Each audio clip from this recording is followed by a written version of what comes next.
right, let's go, Andy. Do we have members of the public, by the way? Yep, we are all set. Okay. Looks like we have a few folks populating our meeting.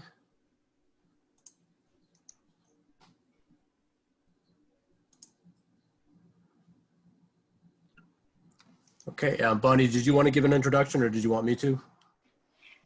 You give an introduction, I'll follow up, and then open the meeting. Okay, so my name is Andy Port. I'm the Director of Planning and Development for the city. We are hosting tonight's meeting via Zoom because of the unusual circumstances with COVID-19. We're using Zoom's raise hand feature as a means to let the board members know if anybody who's here from the public wants to speak. That'll let us know that you're interested in speaking, and then at the appropriate times during the meeting, we can allow you to speak. So that goes for the applicants as well. We'll recognize you at those times. With that, we're going to run our meeting as a typical planning board meeting and follow the agenda, which I'll pull up in just a moment. So Andy, may I take over? Please, thank you. Okay, this is Bonnie Sontag, Chair of the Planning Board. And before I open the meeting, I'd just like to welcome members of the public and to let you know that all the agenda items are linked to supporting materials. And as Andy just said, he's going to pull up documents as we need them, starting with the agenda. But if you go to the city website and look under government and click on planning board, you'll see a link to our agenda for tonight. And at that point, you can click on that link and it'll take you to all of the applications we're hearing tonight. And you can pull up any other materials that you might like to follow along with. So with that said, I will officially open the meeting. And because we're on a remote meeting format, I need to, excuse me, Andy, Alden hasn't seen your new email message. I'm not sure why, but if you tell him to join the link on the city calendar, I can promote him when he joins. Join, excuse me, everybody.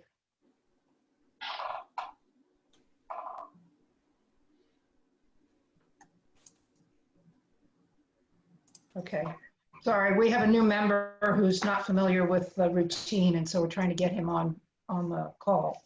As I was saying, because we have a remote meeting format, we are required to call roll at the very beginning and ascertain who the members are who are here. So let me do that first. Alden Clark is attempting to get in. Beth DeLeo. I'm here. Ann Gardner. Here. Tanya Hartford. Leah McGavern. Rick Tainter. Here. MJ Verdi. Here. Don Walters. Here. And I'm Bonnie Sontag, I'm here. So we are officially listed for the online meeting. I will now go through the agenda for tonight. We will start with a joint public hearing with the Planning and Development Committee and Committee of the Whole from the City Council, and they will open their meeting at that time. And there are two agenda items there, short-term rental units and fences and site walls in downtown overlay district. Once we've completed those two hearings or related business, we will close that. They will close their meeting and remove themselves, and we will continue with our public hearings. The first one is a continued public hearing on 342 Merrimac Street for a 6C special permit, and then a major site plan review for 17 Malcolm Holt Road, and another major site plan review at 3 Stanley Tucker Drive. Both of those are linked, and that's all for the public hearing. After that, we have an approval not required for 8, 10, 12, and 18 Colby Farm Lane. We have to approve our minutes of our previous meeting. There are some potential zoning amendments that we're going to review. One in particular is 6C 6C, Section 6C. And then there'll be other updates from the chair or the planning director. That's the agenda. Before I open the joint public hearing, I'm going to open the joint public hearing for the planning board, and I turn it over to Councilor Shand to open her meeting and join that public hearing. All right, this is Heather Shand, Chair of the Planning and Development Committee, along with Councilor McCauley and Councilor Wallace. We make up the Committee Right. for Planning and Development. And I call this meeting, public hearing, open. Do you want to introduce each of these, or at least speak to them and have the sponsors follow up? This is Andy. I think we have Councilor Eigenman here who may want to speak briefly to the downtown amendment. The short-term rental units, I assume Councilor McCauley might speak to. Okay.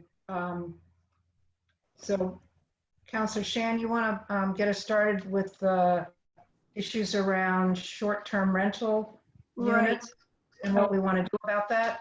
Certainly, I believe we want to continue it to a specific date. I believe Councilor McCauley has that date. I believe it was August 19th.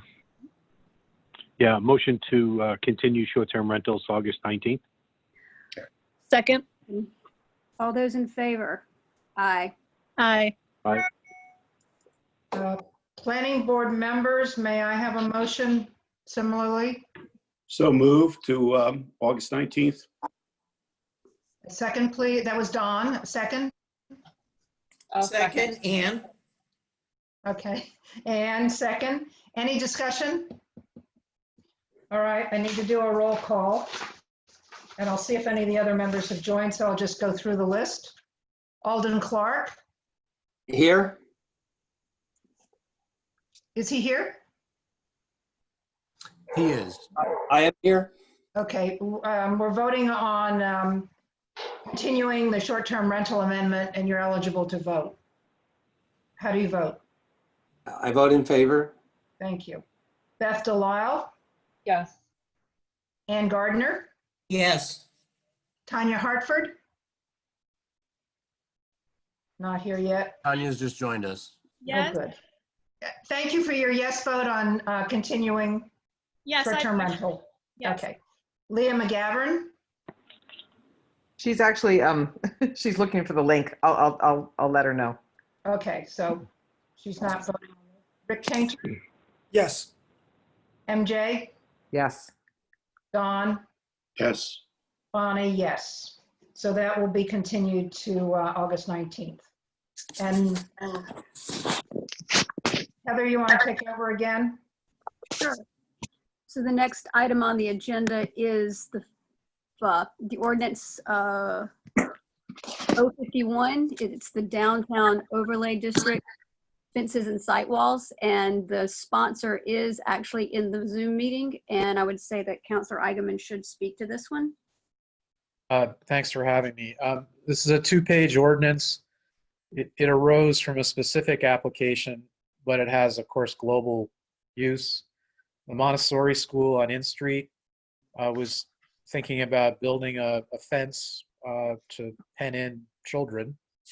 And staff discovered we didn't have an exclusion for fences, so they would have had to go to the planning board and get a special permit. And that wasn't really the intent. It hadn't come up before. So working with Jennifer Blanchet and Andy Port, I wrote this amendment to make a sort of a safe haven. So if a fence is under 5 feet, it can be approved by staff. They don't have to go through a full-on special permit. But there are bright line rules on what staff can approve to keep them out of controversy. So we added 3 images of historic walls or fences that are no-brainers, no problem, and then 3 of what we feel are unacceptable and shouldn't be approved downtown. The one nuance is we want to, how high to allow staff to go. So you'll see in the language on page 2 that the maximum height that staff can approve is normally only 3 feet, But if it has porosity, which is one of the Secretary of Interior standards for people to be able to see through these things, they can go up to 5 feet. And sure enough, testing that out with the Montessori school, that would work for them. That's pretty much everything I know, but I think Director Port may want to add something. Yeah, thank you, Councilor Agaman. Yeah, I think that's a perfect explanation of this ordinance, and I appreciate your writing and sponsoring the language for it.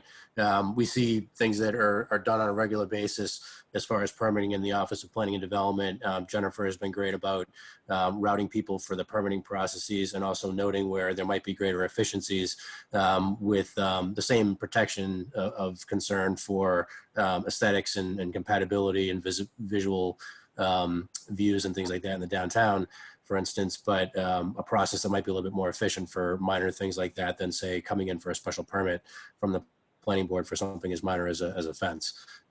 So I'll leave it at that. Planning board members, do you have any comments or questions? This is Rick. I guess my only question is I fully support the intent and of the ordinance and what it's trying to do. I guess my question is, could the word porosity be misconstrued in any way? To me, it means, I think of something being porous as being something that water seeps through and that sort of thing. I haven't seen it used in this way for having gaps between physical members of the fence. So I don't know whether there's a definition of porosity somewhere that we need to use, or whether there's a better word. I'm happy to let it go forward if nobody thinks there's a problem with it. It just jumps out at me. Could we perhaps add the word visual before porosity? That sounds great. If Councilor Agaman has no objections. Oh, absolutely not. If that helps, let's do it. Anyone else want to chime in? Yeah, this is Don. I just have one question, and this actually is just before the insertion in item D, Roman numeral I, where it says replacement of windows, doors, signs, and/or awnings. And I guess my question is the and/or, should it be? I wasn't sure whether it should be and/or. Actually, excuse me, I stand corrected. I apologize to all here. My question actually is on the addition there, where it says demolition, replacement of fences or site walls. Should that have been and/or too? And I guess the reason I asked that, if there was an instance where they had both a fence and a site wall, would they only have to abide by one or the other? So that was my only question, and I'll leave it to someone else that's a lawyer, and there's at least one here, and/or an English major. Well, actually, it probably should be or in the disjunctive, because when we wrote this years ago, the idea was we didn't want applicants to piecemeal projects where they say, oh, I'm just doing one door, and then come back a month later and do another one, and then another one and another one. So I'm just doing this on the fly. Yeah, I think it's or. It's just straight up or in the disjunctive, because you can't do both. You can't do both, because the rest of the sentence says unaccompanied by any other work. Okay, thank you. Bonnie, I have two questions. Yeah. One is the wording that wood, wrought iron, etc. is allowed instead of vinyl and aluminum. It's funny to say instead of. I mean, is the point that vinyl and aluminum are not allowed? So you could just say but not. If it's just a little inelegant, it doesn't. I see what you mean. You could say but not. Yeah, I mean it's a minor detail. It's just no. Yeah. Again, if you're raising it, that means other people read it that way too. So let's fix it. Yeah, and then the other question about those materials is that you know, it's a funny distinction, the one between wrought iron and aluminum, because a lot of the stuff that looks old-fashioned but is more inexpensive is the aluminum type. I agree, I don't like it, but what is exactly meant by wrought iron, because wrought iron is a old material. I mean, do we mean, I'm just not sure that, I think it might be confusing, the materials, particularly wrought iron and aluminum. Well, I from my perspective, I mean, I took this language after looking at many other standards, including the Secretary of Interior standards in other cities and towns. Okay. I mean, I'm not an architect, obviously, but if I had a nickel for every time my mother used the phrase wrought iron when I was a kid, I wouldn't need an IRA. So I'm pretty sure wrought iron to me is pretty clear of what kind of metal that is. It's hard What to about get. steel? Is steel allowed? Is steel allowed? Well, I think we're deliberately vague. You know, again, we say wood is okay, wrought iron is okay. In other words, think of it as safe harbors, but Could we not. say wrought? Yeah. Could we maybe say wrought iron look? Wrought I iron look. I don't know. Mhm. I understand where you're coming from, Leah. This is Jennifer Blanchet speaking. I feel as I'm the, you know, as the current person interpreting this, if someone were to come in with a black painted steel fence, the impression would be that of wrought iron. Yeah. And 99% of the people on the street won't know the difference. Well, I think what the distinction is, and maybe I'm going into too great detail, but the distinction is a heavy metal versus a light gauge aluminum that's going to break as soon as someone throws their bicycle on it. So I don't know if you want to make a distinction that way. I'll leave that to you guys. I just bring it up as an issue that I see.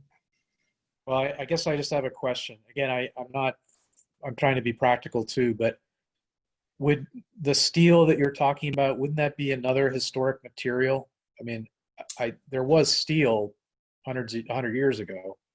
Well, I think, to be honest, I think steel is, I mean, I don't know this in great detail, but I was at Wilson Welding and they told me that there's no such thing as wrought iron anymore. It's really no such just thing as wrought iron. a matter of how much carbon is in the steel. And nowadays they don't really do it. They don't really do wrought iron because it's so much carbon in it. It doesn't blah, blah, blah, blah, blah. So, This is Andy Port. I don't know how much concern there is about this particular phrase or the scope of it, but if we could perhaps substitute wrought iron with durable metal, if there's a concern about the durability of what's installed. that might make more sense. Or also it may make sense to say, start it with historical materials such as wood, wrought iron, masonry to be used instead. And then it kind of leaves a little bit of. I like that. Yeah, historic materials, wood, comma, heavy gauge metal, something like that, or heavy metal. I would still leave wrought iron. Durable metal, that worked. You Yeah. can still procure wrought iron, historic wrought iron But fencing. if you say such as, then you're not making it Right. exclusive and you're, You open it up a bit. yes. So what is the final language we're agreeing to? I don't like. So I would say yes, historic materials. And is that okay with you, Jared? It does make it a little, Yeah, let me just read it back to you. So, historic materials such as Yeah. wood, comma, wrought iron, comma, masonry, and masonry shall be used, but not plastic, comma, vinyl, comma, aluminum, or other contemporary materials. Does that work? Yeah. yeah. It's fine by me. Okay. As long as that language is captured, that's good. Just structurally, I wonder if some of these could go into subheadings. I don't know if you want to divide it up just to make it a little more readable. That would be nice. Well, I mean, I don't think that would have to come back to the planning board. We can work on that with staff for the codification, make it clear. Yeah, Agreed. just subparts maybe. Yeah. And I just want to say thank you for the photographs. That is going to be really helpful as well. Yeah, I agree. The more we can use photographs, the better off we are. Good. Okay, if there's no further discussion from the planning board, I turn it over to the Planning and Development Committee to take your vote. Well, do we want to have any public comment? Oh, I am so good at forgetting public comment. I'm at least being consistent. Thank you for reminding me. Let's open this to public comment, and if anybody would like to speak, please raise your hand electronically, and Andy Port will let you in. And we have Stephanie Nikotic.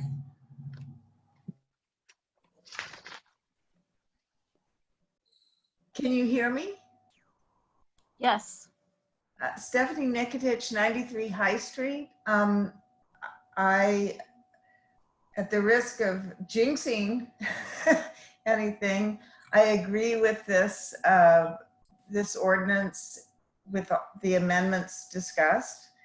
And so if I'm the only member of the public who is paying attention, I hope you know that. Thank you. Thank you. And I see no other hands raised at this time.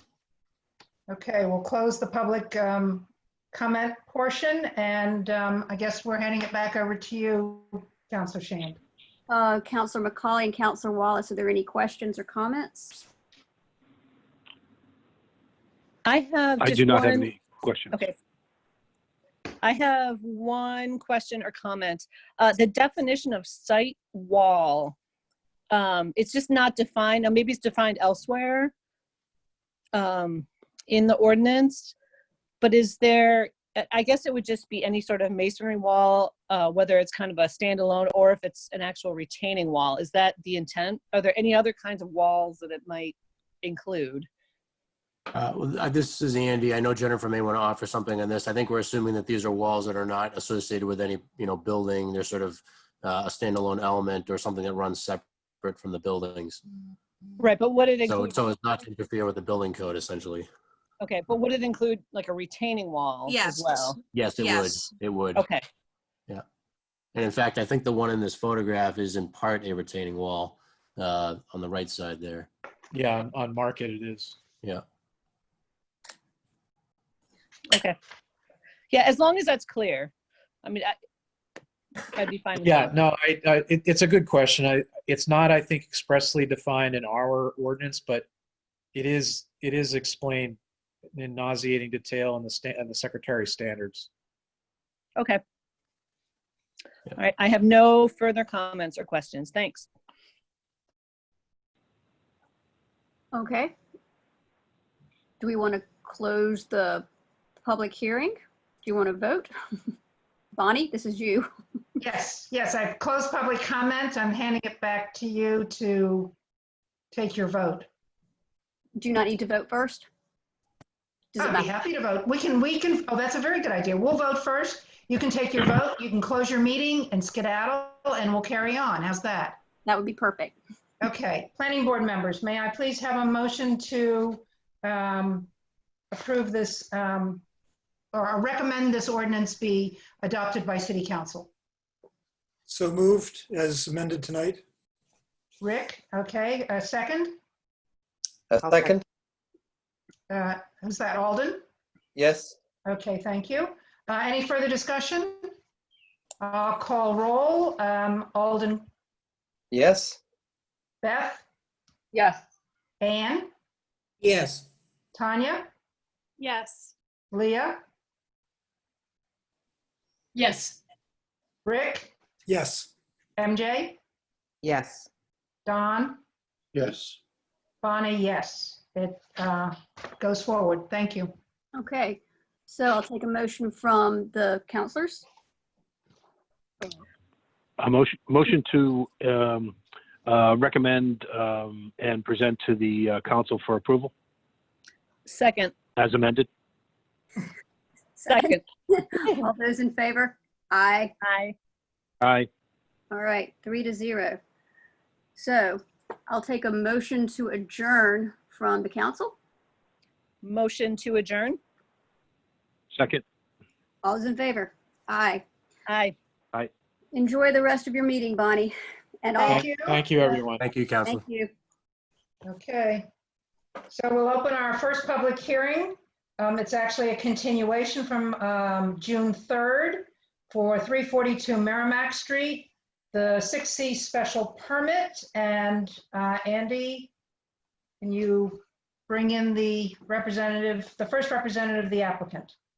Yes, we have Adam Costa first for the applicant. Good evening, Madam Chair, members of the board. This is Adam Costa with Mead, Tellerman and Costa, appearing tonight on behalf of Dan Lynch and Judy Lynch. They've made an application for a 6C special permit. This is a continuation of a public hearing that got underway back on the last session of the public hearing was on May 6th. We had previously been before the board in informal sessions dating back to 2018 to present the proposal. What I'd like to do, with your permission, Madam Chair, is just provide a very brief overview of the modifications that we've made to the plans since we were last before you. I won't go back in great detail into what was presented previously or what was presented to you even 2 years ago, because I presume that board members have the history. But you can see here, we have a brief PowerPoint presentation. You can see the first slide summarizes once again that we're seeking a 6C special permit. It also identifies that since the last meeting, we've addressed what we perceive to be 2 outstanding items that were identified by members of the board. The first was a Excuse me, Adam. Excuse Yes. me. We only see your logo sign on the slide. We don't see anything else. Okay, Madam Chair, I'm looking at what I think Andy has shared, which is his screen. And I see his PDF. Yeah, Chair, you may be able to split the screen by being able to see both the visual and the cameras. Am I the only one who's complaining? Everybody else can see it? I can see it. I can see. Yep. Oh, I see it. Yeah, sorry. Yeah, got it. Sorry. Thank you. That's okay, Madam Chair. So, so now that we have that, you can see here, the second bullet is what I was referencing. It identifies 2 outstanding items following the last session of the public hearing. One was a request that we modify the site plan to show additional improvements, specifically to the driveway and sidewalk or walkway areas, and to increase or at least depict some landscaping, some plantings with respect to the secondary house, the second structure that we're proposing for the site. The second of the outstanding items was we had not yet received approval from the Historic Commission for the restoration plans. You might remember that even going back to 2018, when we were before the board informally, we recognized that there was a lengthy process and that we needed to coordinate that process with the Historic Commission to get the requisite approvals. And so we've submitted revised plans. I'll show them momentarily on the screen, but we submitted those on May 28th to the board. The Historical Commission has approved the demolition plans now and released the demo delay for the front portico portion of the existing historic structure. They did so at their June 11th meeting. They also approved the restoration plan for the preservation restriction at that same meeting. And you'll see in a moment when I show the plans, the revisions that they requested, which have now been incorporated. So what we had hoped to accomplish tonight was to quickly walk through those couple of changes and then to ideally proceed with a final approval. I see that a draft decision was circulated in anticipation of us proceeding in that manner tonight. So the next 2 slides, I'll move through them quickly. These are just additional historic photos or I should say maps or plans, and less so photos. We had submitted a few previously with our original submittal back in 2018, and then with our official application for the 6C special permit. And you can see that this property is obviously shown on a number of older plans. This is an 1884 map that shows where you see the star, the location of the property, running from Merrimac Street to Merrimac Court. And then if you go to the next plan, again, you can see here at the intersection there between Merrimac Street and Merrimac Court. Here we go. You can see the property is the one that's labeled as the third property from the intersection. It says 342. I'm not sure if you can read that, but it does say it within the actual building footprint. You can see that the property, there's a little sort of squiggly line between the property fronting on Merrimac Street and the property fronting on Merrimac Court, showing that those lots had been combined and have been a single lot for some time. So if we go to the next plan, which is the revised plan that we've now submitted, we've made no changes with respect to what I'll say is the left side of the plan, the historic structure, at least concerning the site plan. We've made no changes to the historic structure. Everything you see on the left side of the plan is exactly what was presented to you back on May 6th. So building footprint is the same, proposed improvements are the same. If we can go back, Andy, just for a moment to the site plan, what we have changed on the site plan is on the right side of this plan, the proposed house that will front on Merrimac Court. Yes, that's excellent. So you can see here that we've essentially made 3 additional improvements at the request of the board members. There was a concern previously that the plan simply showed the existing gravel drive, which isn't too clearly defined. There's also a bit of a parking area off of Merrimac Court that sort of runs parallel to it. It's a bit of a mess in the area. So what we've done here on the proposed or modified proposed plan is we've shown a proposed parking area. You can see that at the bottom of the plan. We've also shown a proposed walkway running from Merrimac Court to the front entrance to the home. And then we've shown everything else between the front entrance of the home and Merrimac Court as simply being grassed yard. And we've showed a variety of proposed plantings to occur in that area to improve the streetscape. So those are the improvements that we added to the plan that were not there previously.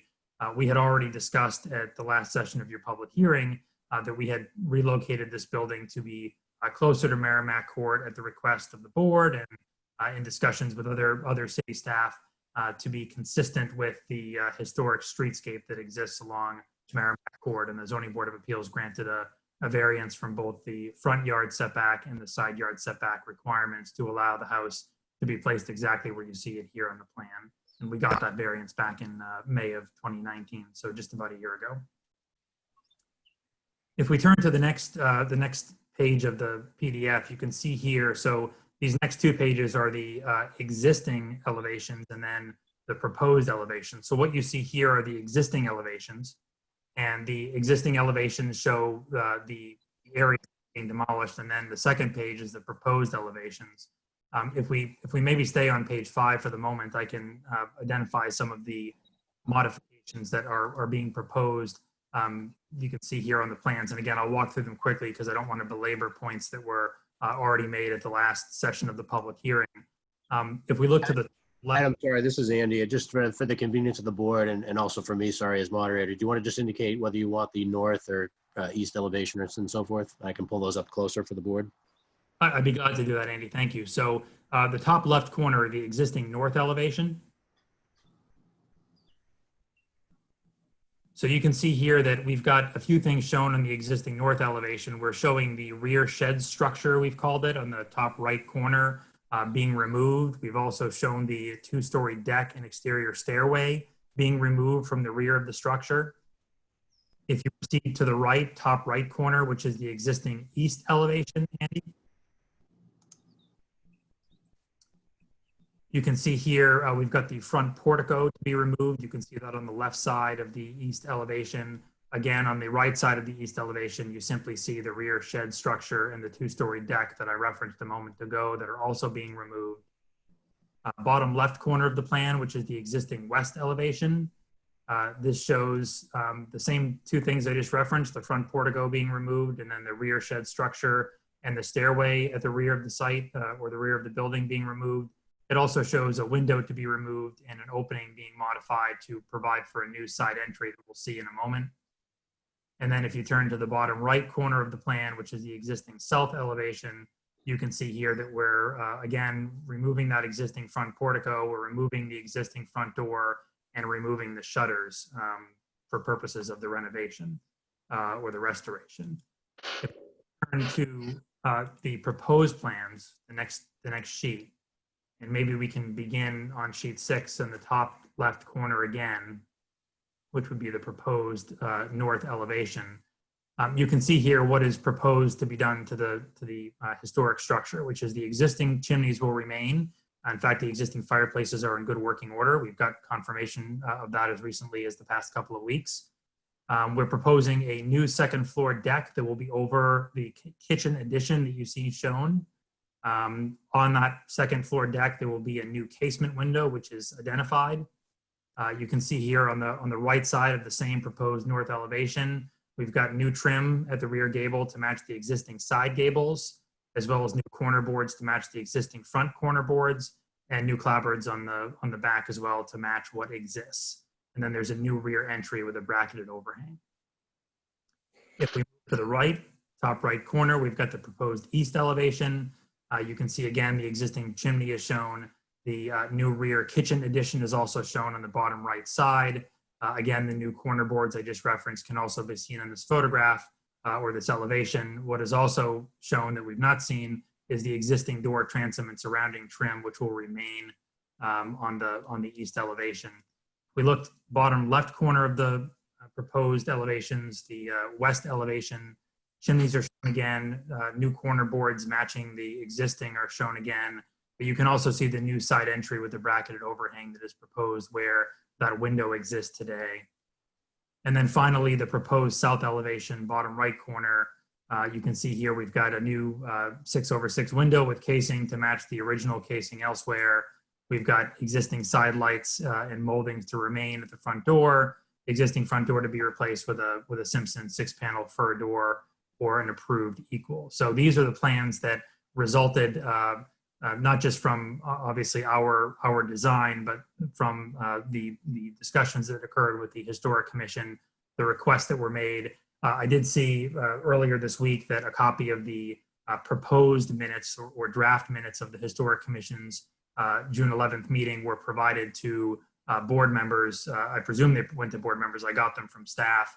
And you can see that there was a great amount of attention paid to the windows in particular. And we've got a detailed key here in the middle of the page, which if you scroll just a little bit to the left of the plan, Andy, from where you are now, and to the notes section right in the center of the sheet, you can see here with respect to windows that there is a key identifying certain windows are older sashes, but perhaps not original, which the homeowner will restore to working order.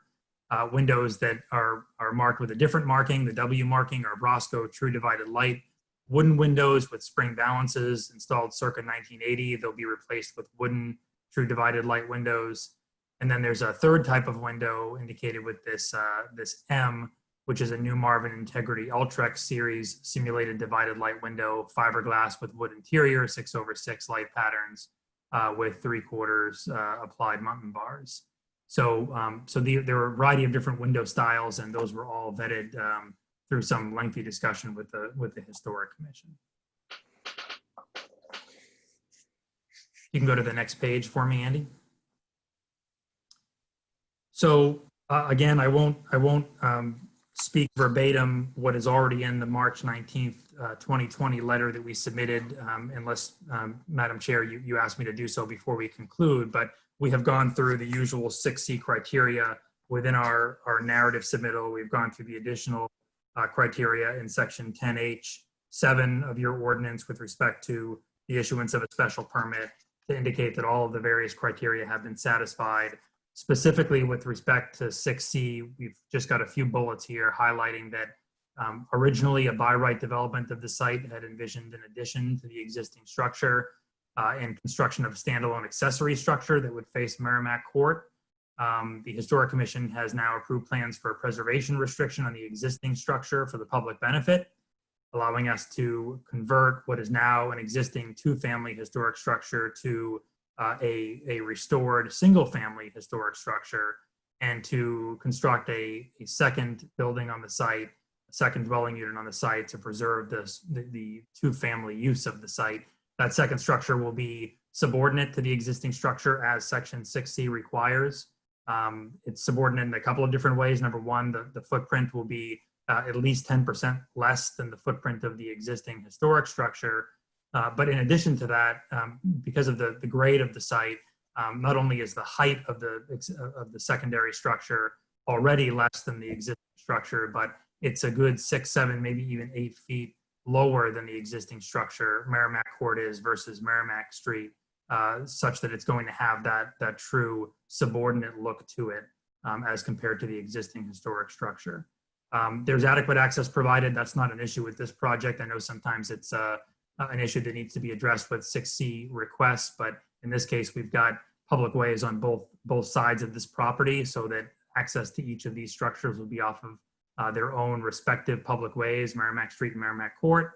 And then, as I indicated before, the ZBA has already granted a dimensional variance to allow for the placement of the new structure in closer proximity to Merrimac Court to maintain the historic streetscape in that area. Finally, last slide, special permit condition. This is something that has been indicated to us would be a condition. I'll be candid, because I was not present, and my partner Lisa Mead was at the May 6th meeting. I don't know if this is something that had been discussed at that meeting, but it has certainly been discussed with staff since then. And that is a condition that the petitioner would agree that prior to the grant of an occupancy permit for the proposed new dwelling unit, that a perpetual preservation restriction approved by the Historic Commission would be recorded with the Registry of Deeds. And we've done that. We've followed that process before on behalf of other clients.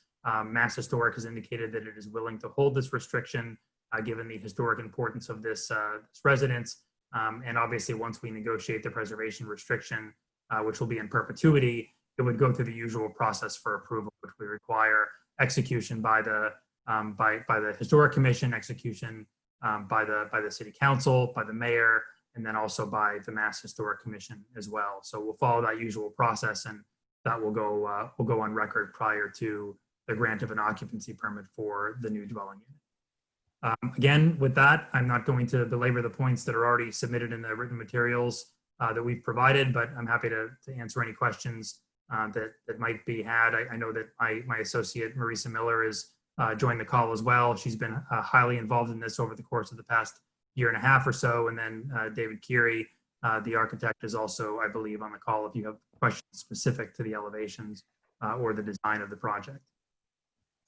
Thank you very much, Attorney Costa. That was concise under the circumstances. We appreciate it. Before I call for comments and questions from the Planning Board as well as public comment, I'd just like to know if there is anyone here from the Newburyport Historic Commission who would like to speak at this time. This is Andy Port. I just wanted to note we have Glenn Richards, the chair of the Historical Commission, here this evening. I'd like him just to say a few words about their review and their willingness to hold this preservation restriction. And then we'll open it for further comments for any of the resources who are here. Yeah, thank you, Bonnie. This is Glenn Richards speaking. I assume you can hear me okay? Yes, thank you. Okay. All right. Well, thanks for hearing me out. I'm happy that I don't have to contradict anything that Mr. Costa has said pretty much. Although I do wish that they would stop referring to the so-called shed structure. It's a shed roofed addition or shed roofed structure. It's not a shed structure because that's confusing. It makes people want to think it's some sort of separate accessory building. So just a minor point there. The only he has correctly stated that we did iron out the requirements for the preservation restriction at our last meeting on the 11th.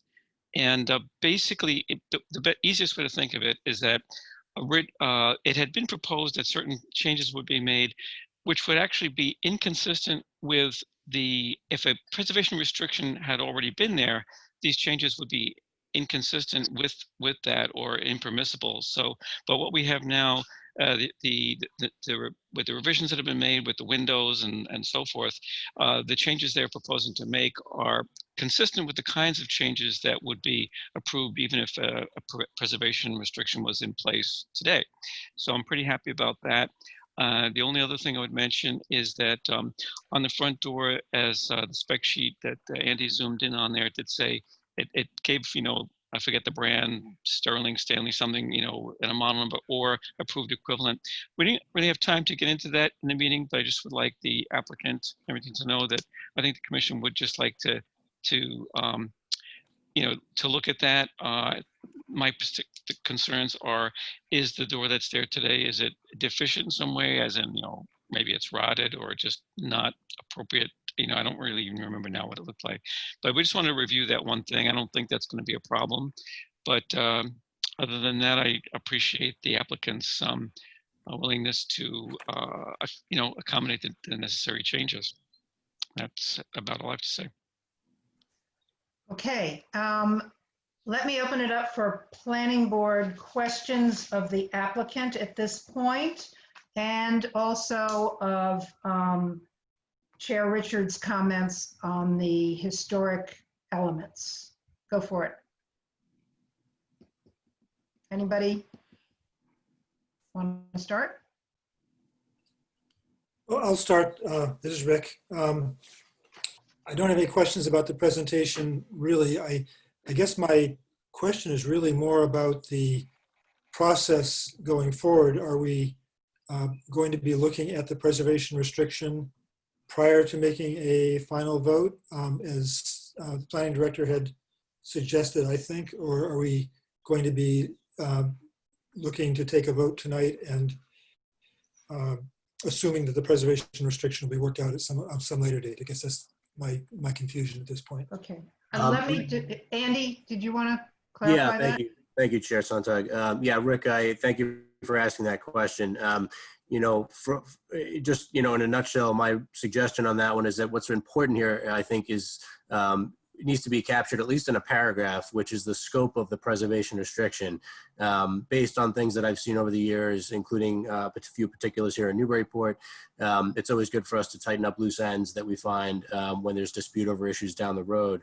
So in this instance, what we're, I think, talking about is as long as the scope of the preservation restriction is somehow memorialized in the planning board's approval by a reference to another document or in the language of the special permit, I think then we've captured what's important here. What we would be remiss, I think, and the planning board might be remiss if it approves a special permit without clarifying the scope of the preservation restriction, because we've seen before instances in which, without going into further detail, other applications or projects in which there's been later dispute about whether the preservation restriction should cover the whole facade of a building versus just one side of it. So that being the case, I think it doesn't necessarily need to be review of the preservation restriction itself by the planning board, but I think it would behoove the Historic Commission and the planning board and all other interested parties in the city to nail down the details of what that preservation restriction should cover, and of course, as Rick suggested, be recorded. I think is an important part prior to the building permit or occupancy permit, at least in the second dwelling where the developer gets a financial benefit. It would make sense to have that recorded first before that. But the most important part, I think, to Rick's question is that we capture the substance of what is important in the preservation restriction within the planning board's decision somehow. That way it is not later disputed either before the Historic Commission or the planning board or any other entity. Let me try to clarify that then. We have several points on the list from the report of the Historical Commission. Could we not include those as special conditions for the special permit? And they list everything that is expected to happen, including what Glenn mentioned, that there would be a review and approval by the commission on the final design or decision about the front door. Yes, that's very well put. That's exactly what I'm suggesting, is that even with the absence of a whole preservation restriction, which is a lengthy document, takes time to prepare, submit to the Historic Commission, the state, and so forth, that you could capture it just like that by having, say, bullets, as long as, again, as long as there's agreement between the Historic Commission, as expressed tonight through Chair Glenn Richards, and the planning board over the substance, it could be captured as simple as that. But that way there wouldn't be the sort of simple phrasing we've seen in the past, which is that there will be a preservation restriction, period, without any detail as to what that PR covers. Rick, does that, yeah. Just follow-up question. First of all, was there a recent email or something that I missed about the Historic Commission? Yeah, the report came out on Monday. We were sent, and it's listed. I missed it. Sorry, I apologize. I guess the other question is, now we have talked in the past about having a vote on an application and then confirming the decision at a following meeting. Is this what we'll be talking about tonight? I think because it hasn't been written up in the draft. The draft is still in draft form, and we just have a whole list of items that are going to go in as special conditions. I would recommend that we go through the decision, add what we want to, and ask the applicant to come back one more time for a final reading of the final version and a vote to keep it really clean. But effectively give them our straw decision tonight. Thank you, Chair Sontag. This is Andy Port. I agree. I think that's always the best procedure, is to memorialize the language properly rather than rushing to try to do it on the fly. So as Bonnie noted, that there was a report that we got from the Historic Commission through Glenn, and I was just going to show on the screen right now just some of the bullets that Bonnie had mentioned. What it would allow us to do between now and the next meeting is to properly insert that language as a condition or subcondition of the permit that the planning board would be issuing. That way, the planning board is actually comfortable with the way it's characterized, what's the requirements, and so forth, rather than sort of rushing tonight to say, well, we'll figure that language out. It only adds another 2 weeks, but for formality, but it helps to make sure that the planning board is satisfied with the final conditions that are issued. Anything else, Rick? Oh, Yeah. sorry. I just want to make sure Rick's done. Oh, yes, I am. Thank you. I found that email. I just hadn't expected to see it. So I found it. Thank you. Okay. Who is the next person? Sorry, this is Leah. Andy, could you go back to that elevation, the proposed elevation? Sure. Yep. Just 1 second. That's the front facade you're looking for, correct? Yeah. I just noticed now that the lower windows are different than the top windows. The lower are 6/1 and the top are 6/6. Is there an explanation for that? I don't know if the applicant or Glenn Richards even could speak to that. Yeah, am I still Yes. audio wise? Okay, thanks.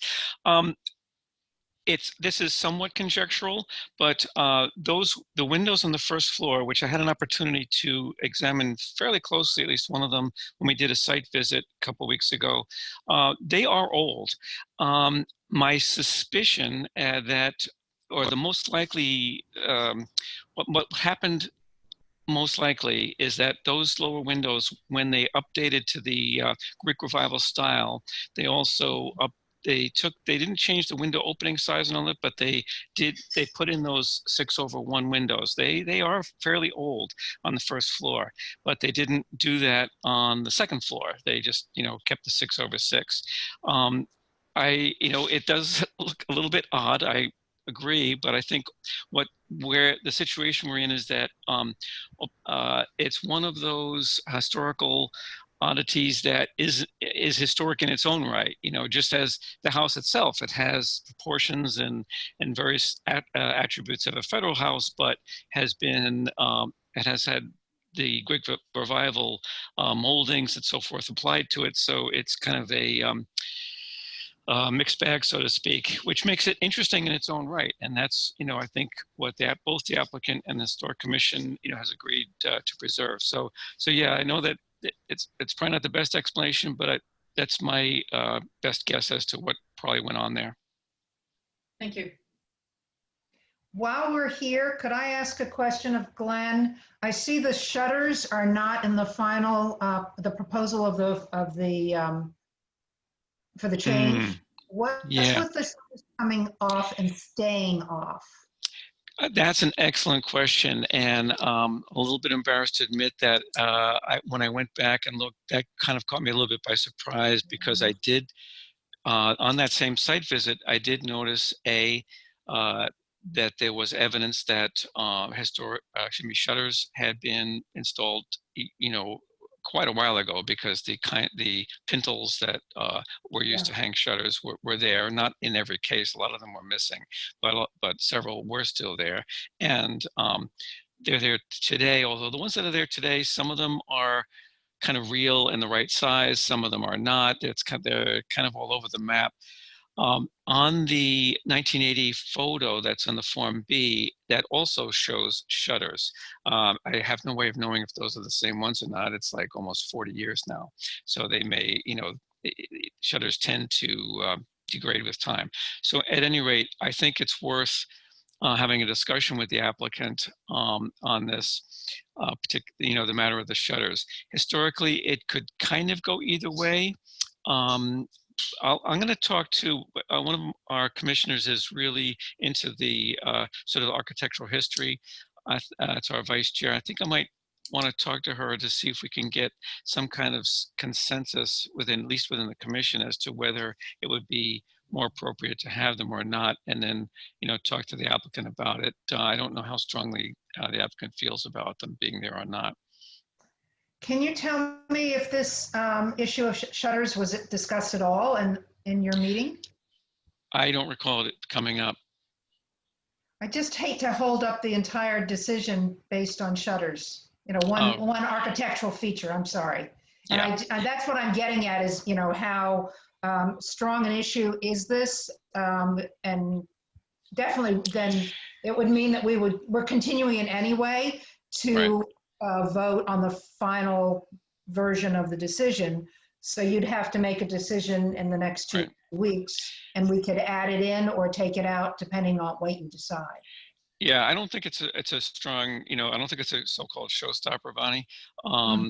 I think I'd also want to look at, there's a sort of a twin house also owned by Courier, same vintage, same treatment, Federal House updated. It's got the exact same window treatments and moldings and all that stuff. Does not have that portico bay thing over the front entrance.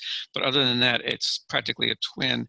I don't recall that having shutters, but I might want to take another look at that. But anyway, short answer, no, I don't consider it a showstopper. I think it would be historically accurate, probably either way. Well, we have the time to give you the option to review it if you can do it before our next, we're anticipating July 1st that we will confirm the language of the decision and take a vote. Okay, well, would that require, an agenda item on one of our public meetings, or is it a question of like the, or more of an offline? If you can add it to your agenda on the, what is it, your meeting, the 25th, I believe. Yeah, and clarify it then and send, your decision. It can be incorporated. If that turns out to be the one outstanding issue, we can easily incorporate that and still take the vote on the final, on the decision. I'm making a note of it right now. Thanks. All right, in the meantime, planning board members, other questions or comments on anything, not just historical?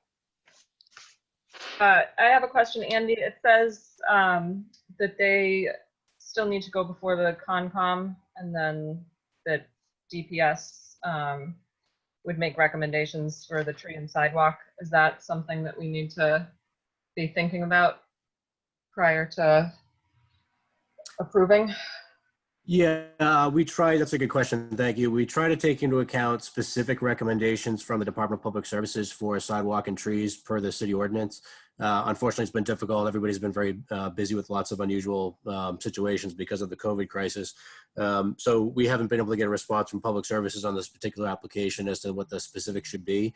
But we have been carrying some boilerplate language in the decisions in various instances so that the applicant can proceed. What it requires is for the applicant to install sidewalk and trees in accordance with anything that comes from Public Services.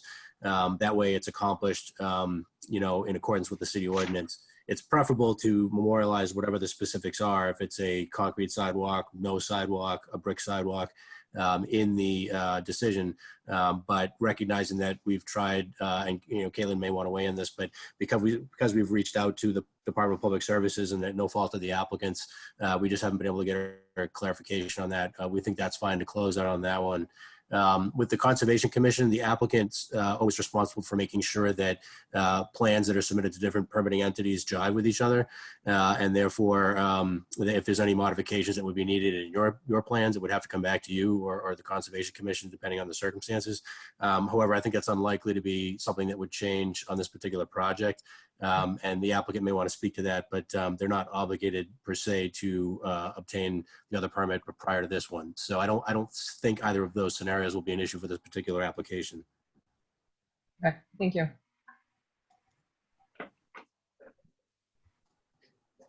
I have a question, Bonnie. Yes, Don. I guess this may go to Andy or yourself, Bonnie, but in the PowerPoint presentation, the page 6 of 7, the first bullet, it says by right development envisioned addition to existing structure and construction of standalone accessory structure facing Merrimac Court. I just want to confirm, I agree with that statement. However, the envisioned addition would have to be less than 500 feet. My second point of my comment, I'm just trying to get confirmation that my interpretation of our ordinance is correct.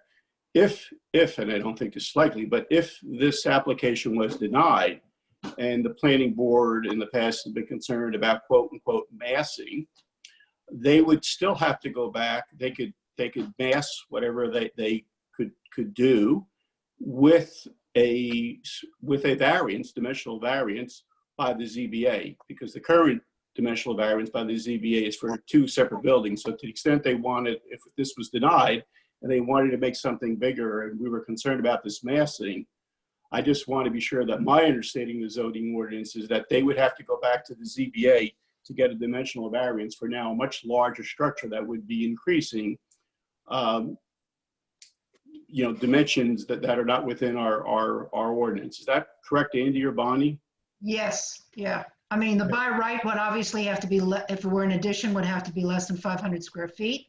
And sure. Any other additions or very dimensional exceptions would have to go for a variance. So that's not by right, but that's not what it's saying here. It's just saying. No, I understand that. It was 2-part. What was the first part and the second was? Thank you. It's covered. If they weren't doing this with us and wanted to do either of those scenarios you described, they'd have to get permission from the ZBA. Thank you. You're welcome.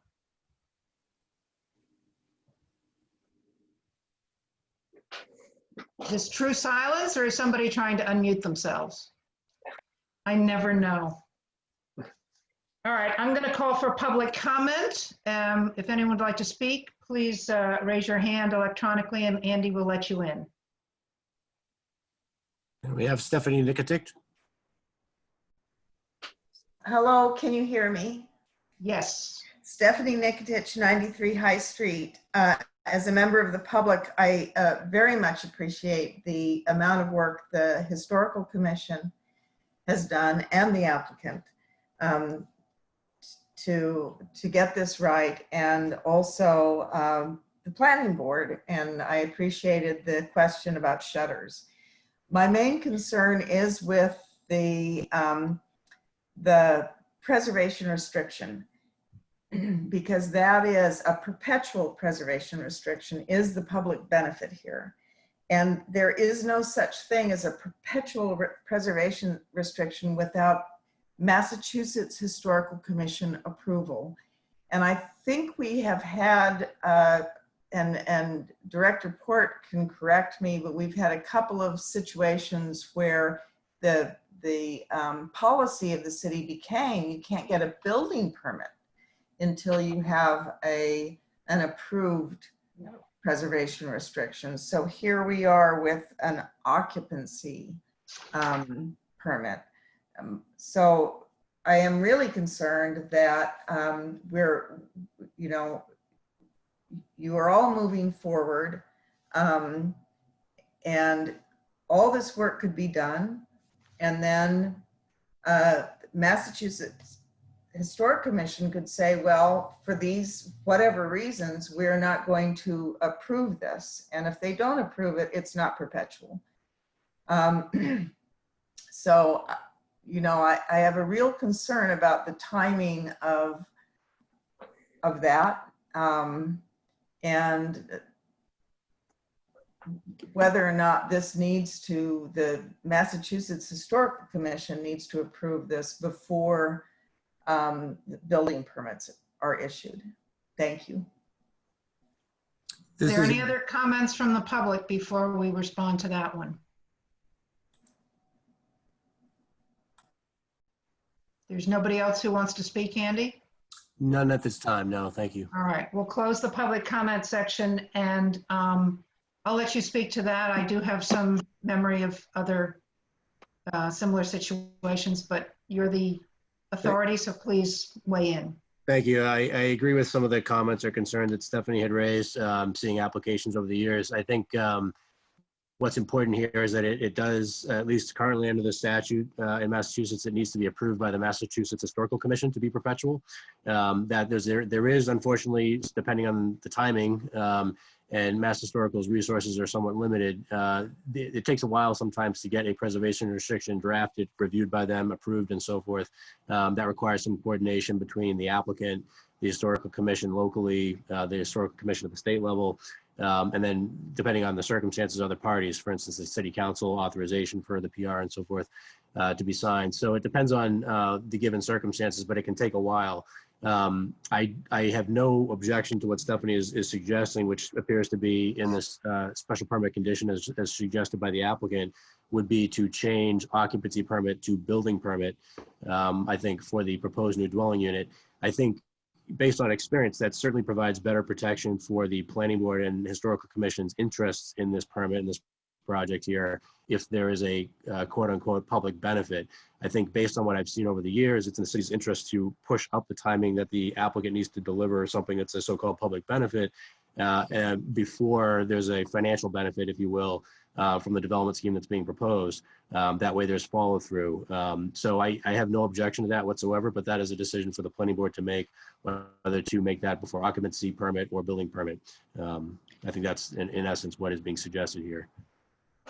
Let me propose something else that I know we have done in the past, and that is to accept a letter of intent, for lack of a better term, from the Mass Historical Commission.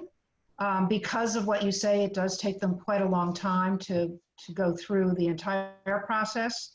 That would possibly allow the applicant to get a building permit, but the occupancy permit would be held until the Historical Commission, the preservation restriction is actually registered.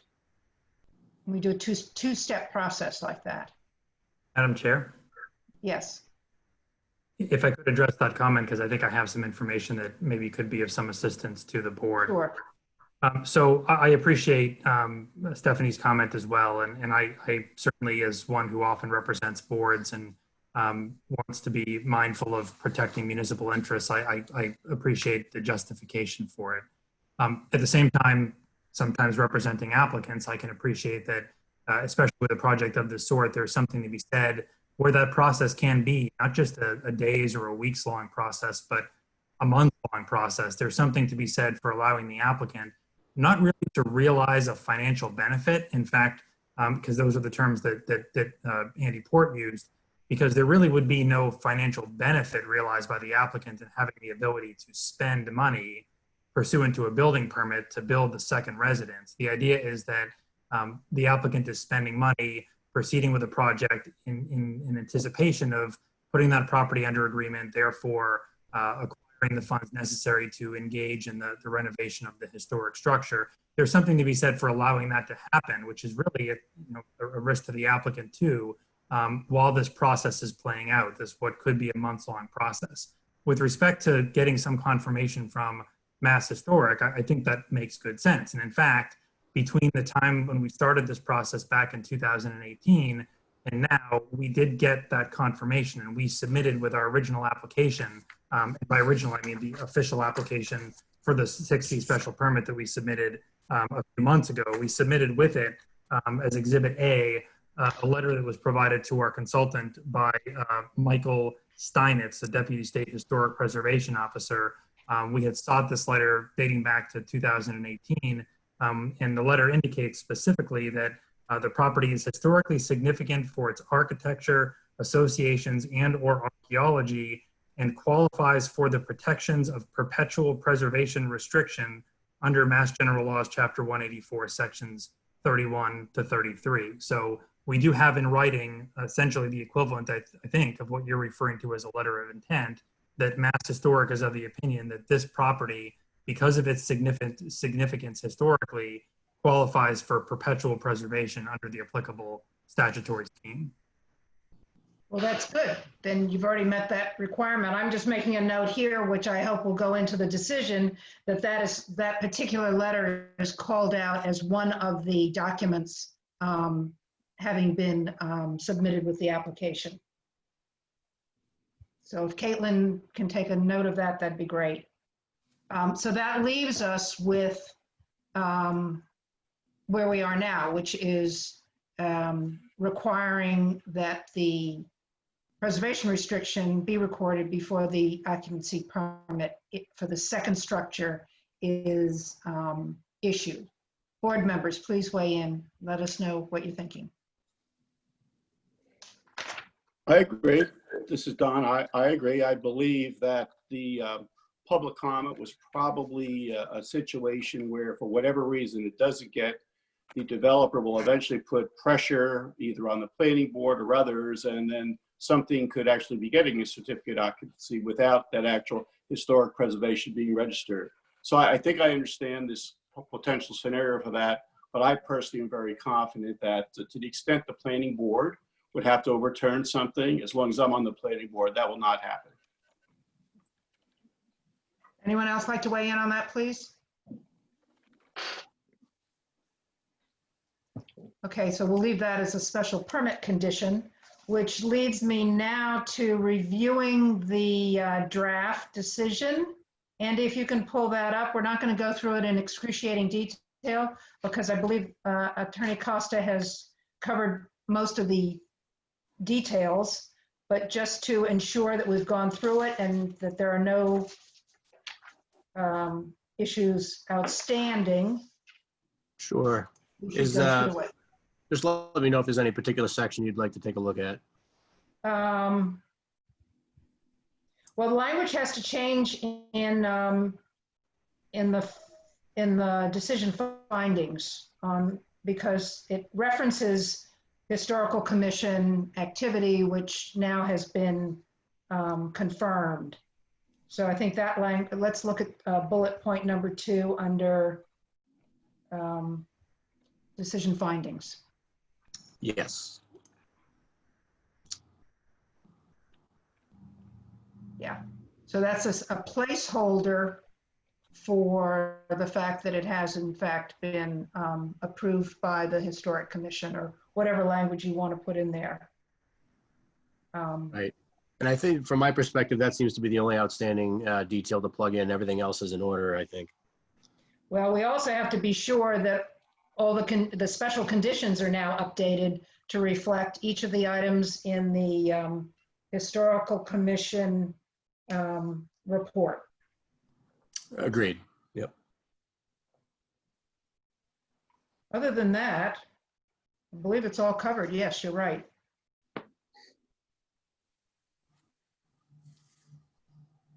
So if there's no further discussion, have I forgotten anything? Anybody? Okay, if there's no further discussion, I could take a motion to continue. All right, date.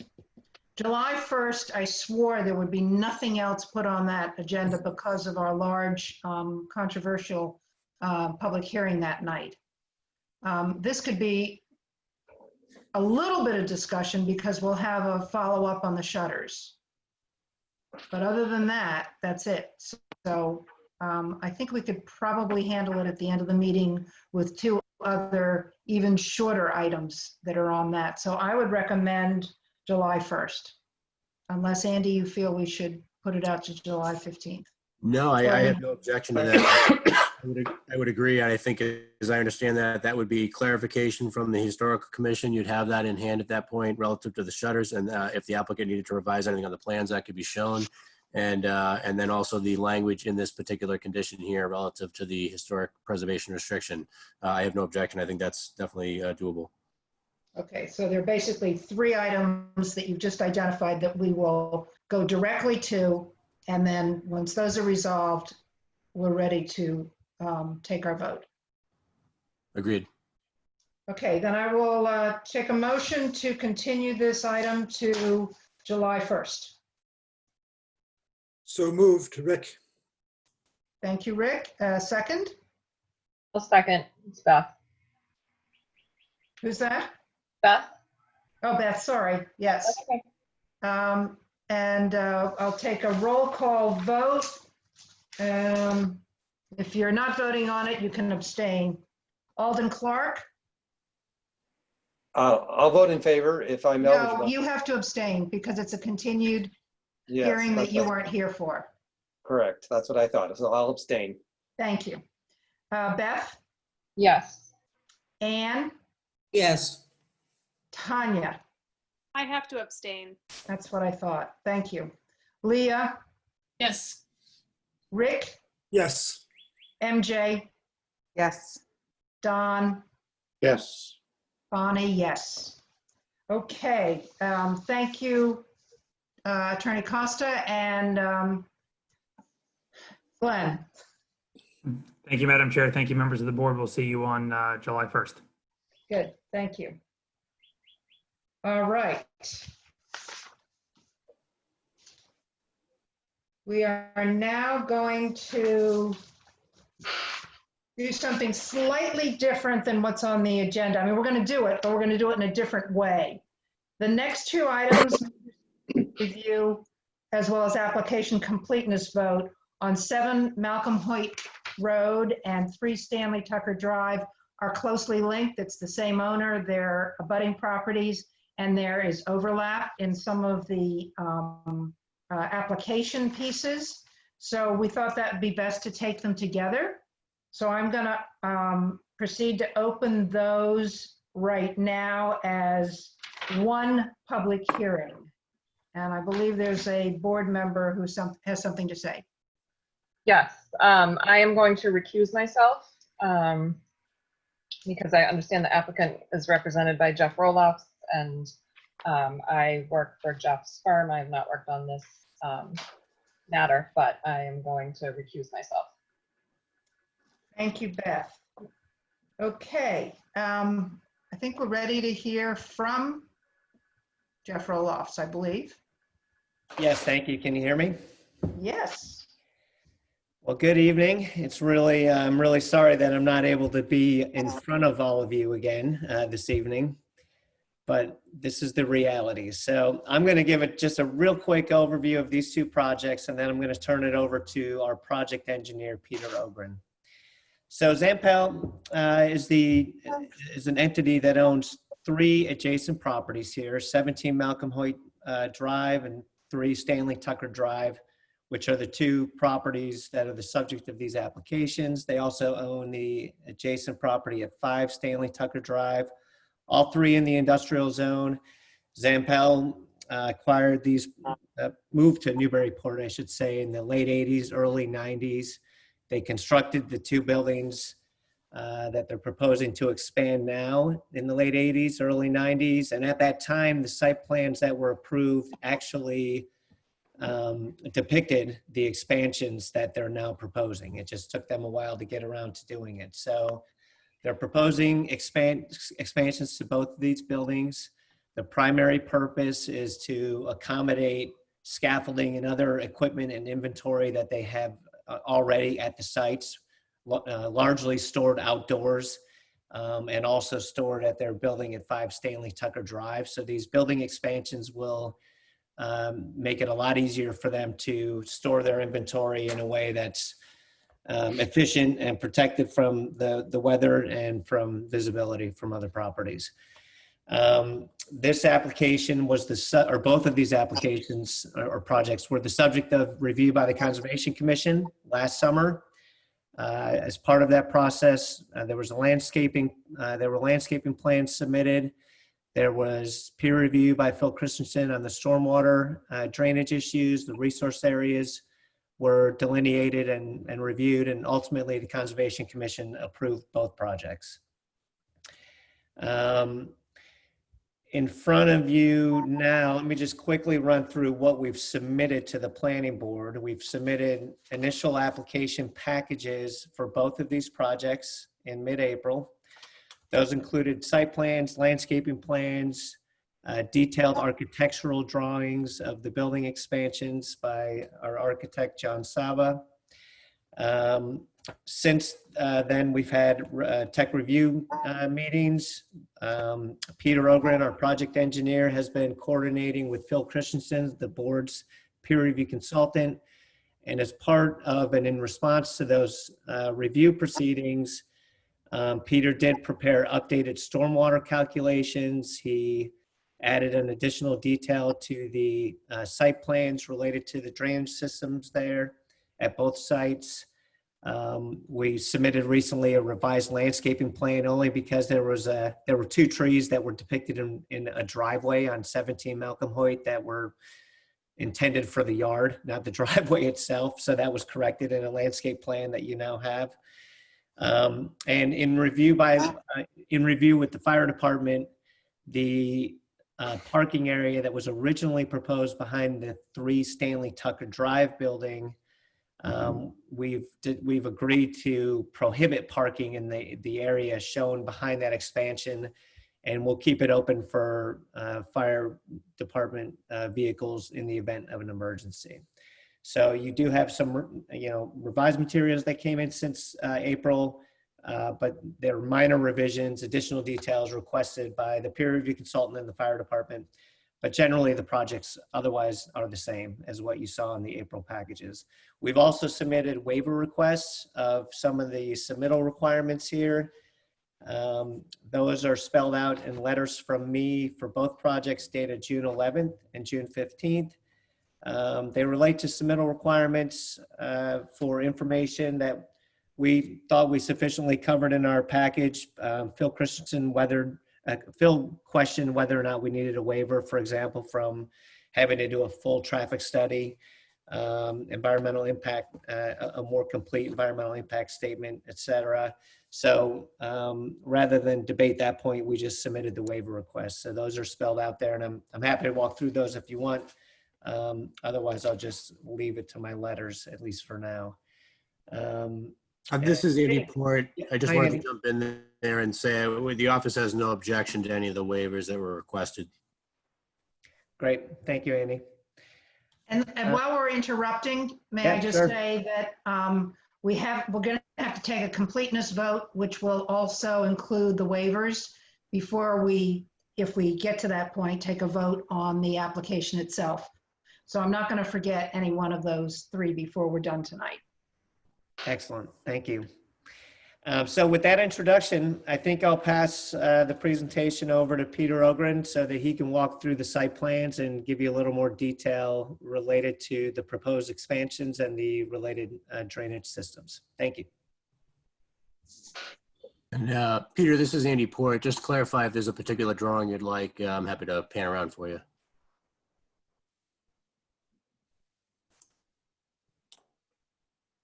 Jeff, I have asked Peter to unmute himself. I'm not sure if he's having trouble with that. Okay, you see that he's connected from your end? Yeah, he appears to be connected, but still muted on his end. Okay, well, while he's trying to work through that, and I'm hoping, Peter, you can figure that out. I think I'm muted, am I now? There you Can go. hear me now? Yes. Yeah, okay. Thank you for the opportunity of appearing before this Zoom meeting. And yeah, Andy, if you could put up the 17 Malcolm Hoyt first, I would just as soon discuss that one first, if it's all right. Sure. Yep. Do you want just the site layout there? Yeah, the site layout, the one you had up was actually the landscape plan, and the site layout plan would be better if you got it right there. Yeah. So as Jeffrey pointed out, both these, and the chairwoman pointed out as well, both these projects are related.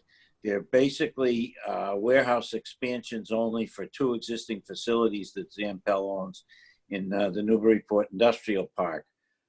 17 Malcolm Hoyt Drive, which that's not what you've got up now unless my screen didn't change.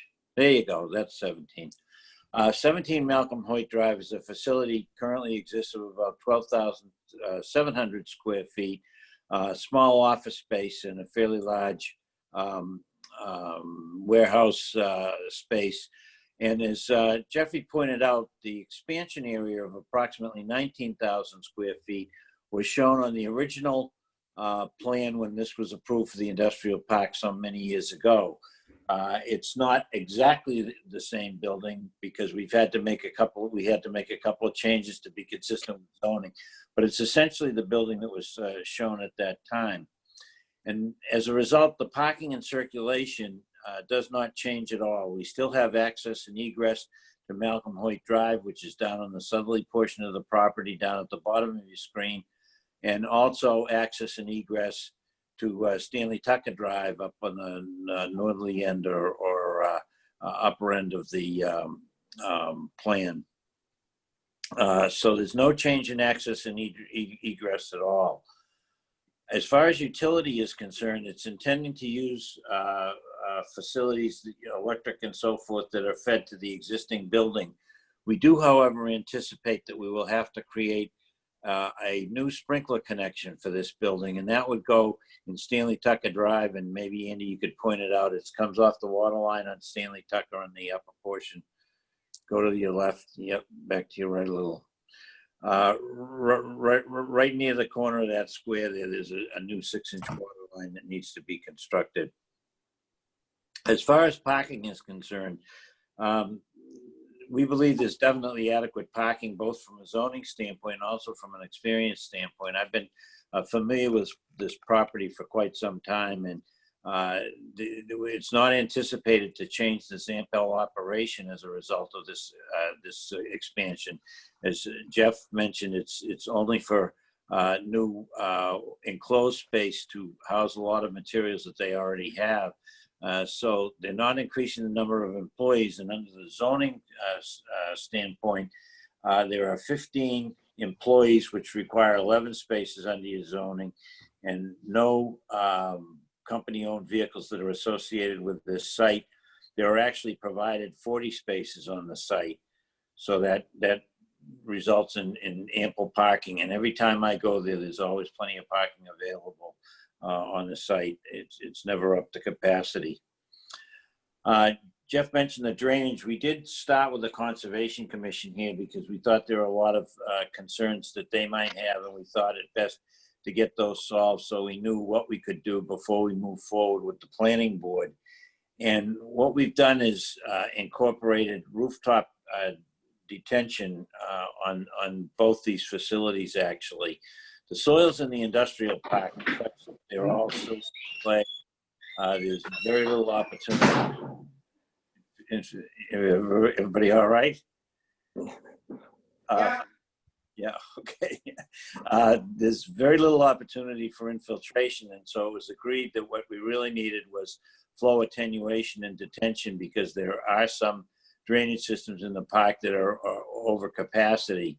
There's a large existing retention pond on the site that you can see on the right-hand side of your screen, and there really wasn't much opportunity to increase that. So what we've done is we've got actually 2 levels of rooftop, and we've got 2 drains that come off the roof, having rooftop detention to mitigate for the imperviousness that's being added by the roofs.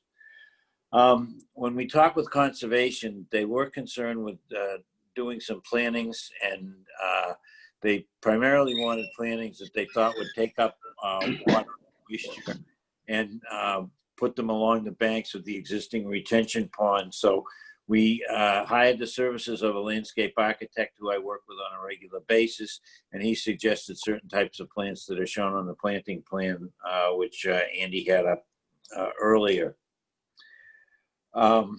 And all of those plantings that they asked for really were, in this case, along the banks of the existing pond. We also talked about lighting, and there's to be no change as far as the existing parking lot lighting. There's no change in the configuration of the parking lots. We've indicated the existing parking lot lights that are here. We are asking to put 3 dark sky compliant wall packs on the proposed addition. 2 of those are shown on the north end of the building. Actually, they're not shown on this plan, they're on the site plan, but 2 of them are on the north, what I call the north end of the addition. And 1 of them is on what I would call the west side of the addition, lighting the loading dock area. There's a new loading dock area. If you go back to the site plan, it shows three lights.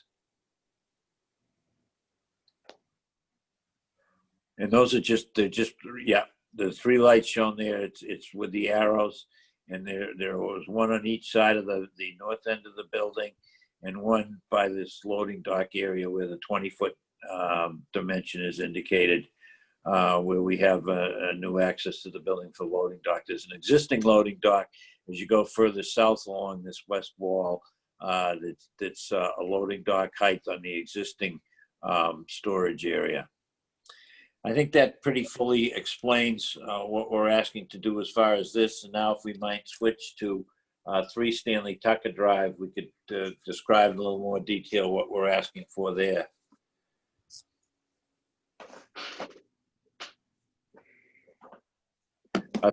3 Stanley Tucker is an existing facility, as Jeff mentioned, owned by Zampel.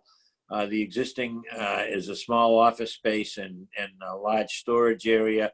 Contains about 18,500 square feet in its existing condition. And we are asking to add a warehouse building expansion of 9,688 square feet. And again, this is very much the same expansion area that was shown when the site plan was originally approved when the building was first built into the park. Much like 17 Malcolm Hoyt Drive, access and egress to the site is not going to change. There's access and egress on both the east and west sides of this building, parking for the small office spaces in the front of the building and on the side of the building, and that doesn't change. There were, as Jeff mentioned, 5 parking spaces that were behind the existing storage area. When I originally designed it, I had added those 5 parking spaces to the rear of the proposed building expansion. But through the design process, the fire department indicated that they wanted to keep that paved area for access in the event of a fire or some kind of other emergency, to be able to both gain access to the rear of the building and also to be able to turn their pumper truck around. So we looked at it, and from a zoning standpoint, there was plenty of parking on this site as well. Doing the analysis for the parking, and again, from experience, there's always parking spaces available here. By the zoning, there are 25 employees that are employed here, require 19 spaces, and there are 2 company vehicles that are housed here for a total of 21 spaces. There was originally like 44 spaces provided. When we deducted the 5 spaces requested by the fire department, there were 39 spaces remaining, still being compliant with zoning. And we added a note to the plan that's down the very bottom that says that the area is to be reserved for access and turnaround area. Precisely the same as 17 Malcolm Hoyt Drive. The soils here are not conducive at all to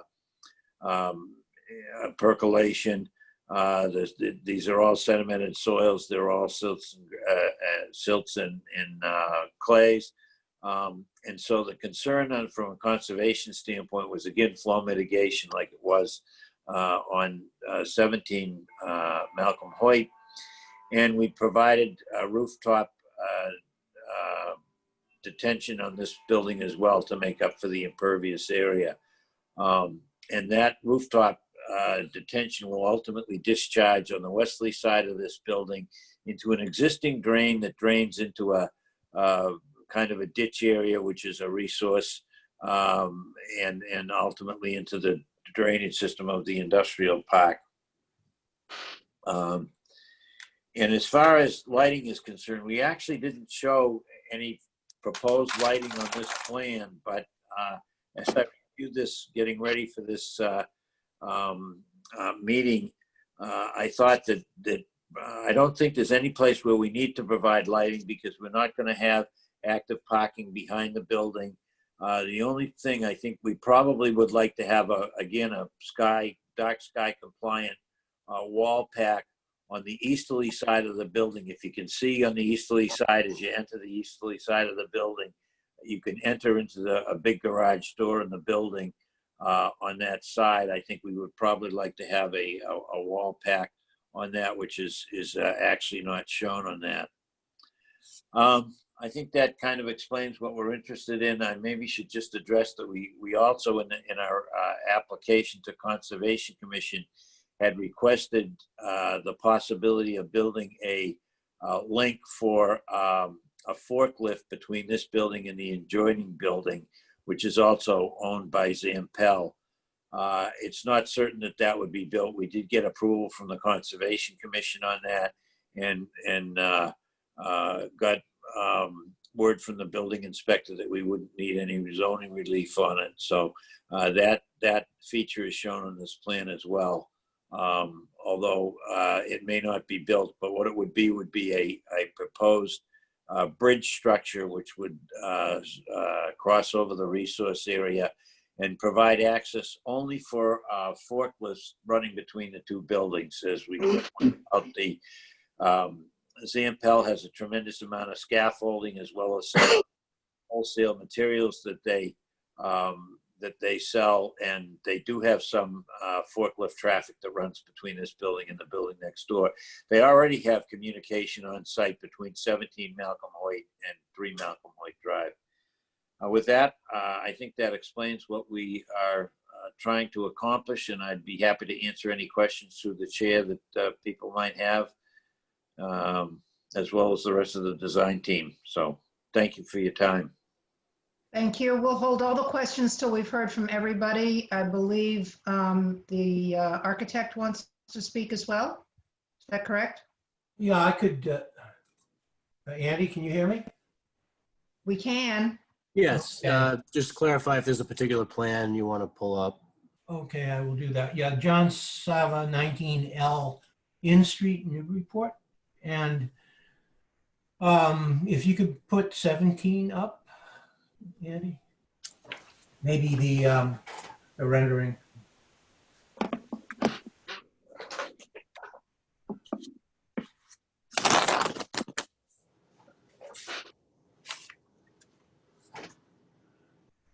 There you go.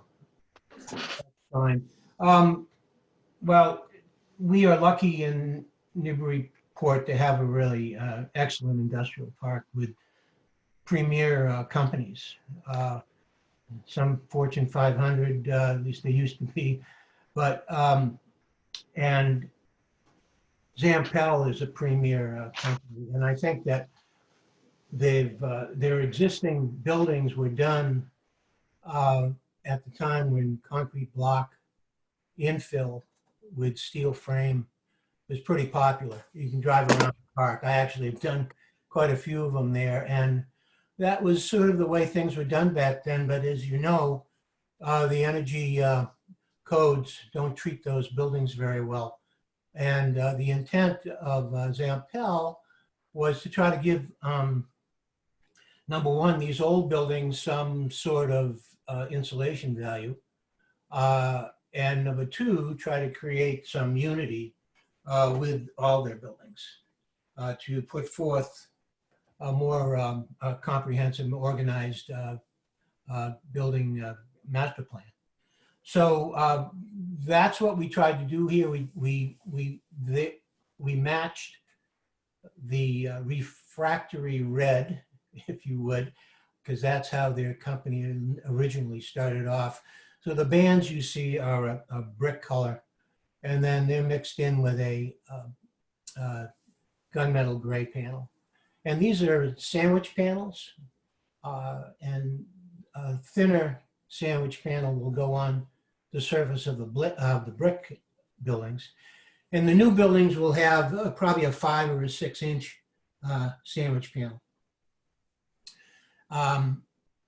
Essentially, the designs are not just flat walls. We've indented them so we have some shadow lines. Overall, the buildings are very similar.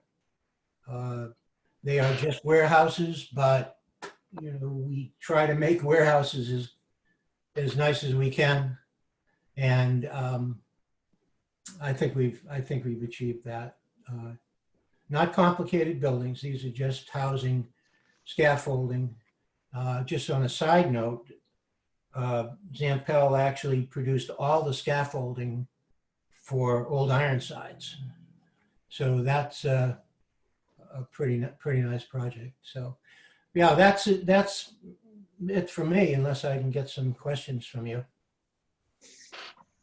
Jeff, do you have any other presenters? No, that's it. Thank you. Okay, we'll take questions and comments from board members. Who would like to speak first?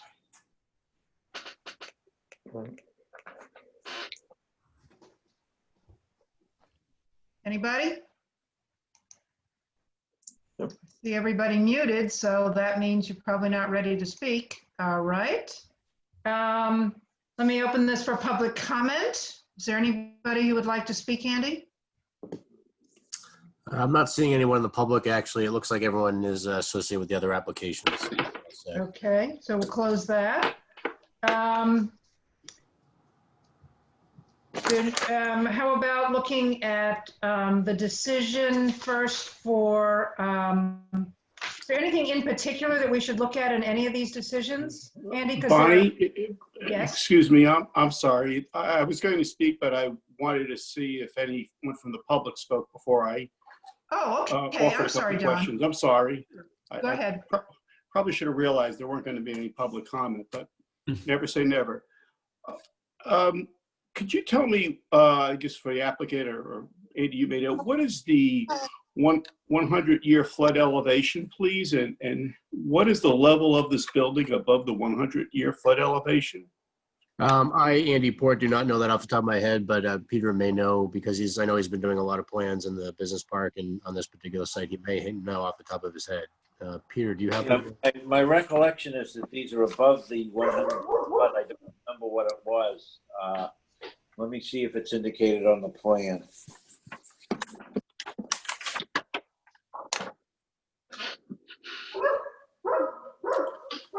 Sorry about the dog. No, I don't think we've actually indicated it. It's by necessity, these floors have to be level so they can go from area to area. But my recollection was that we looked at this and it was the buildings themselves were outside the flood zone, but I could get that information.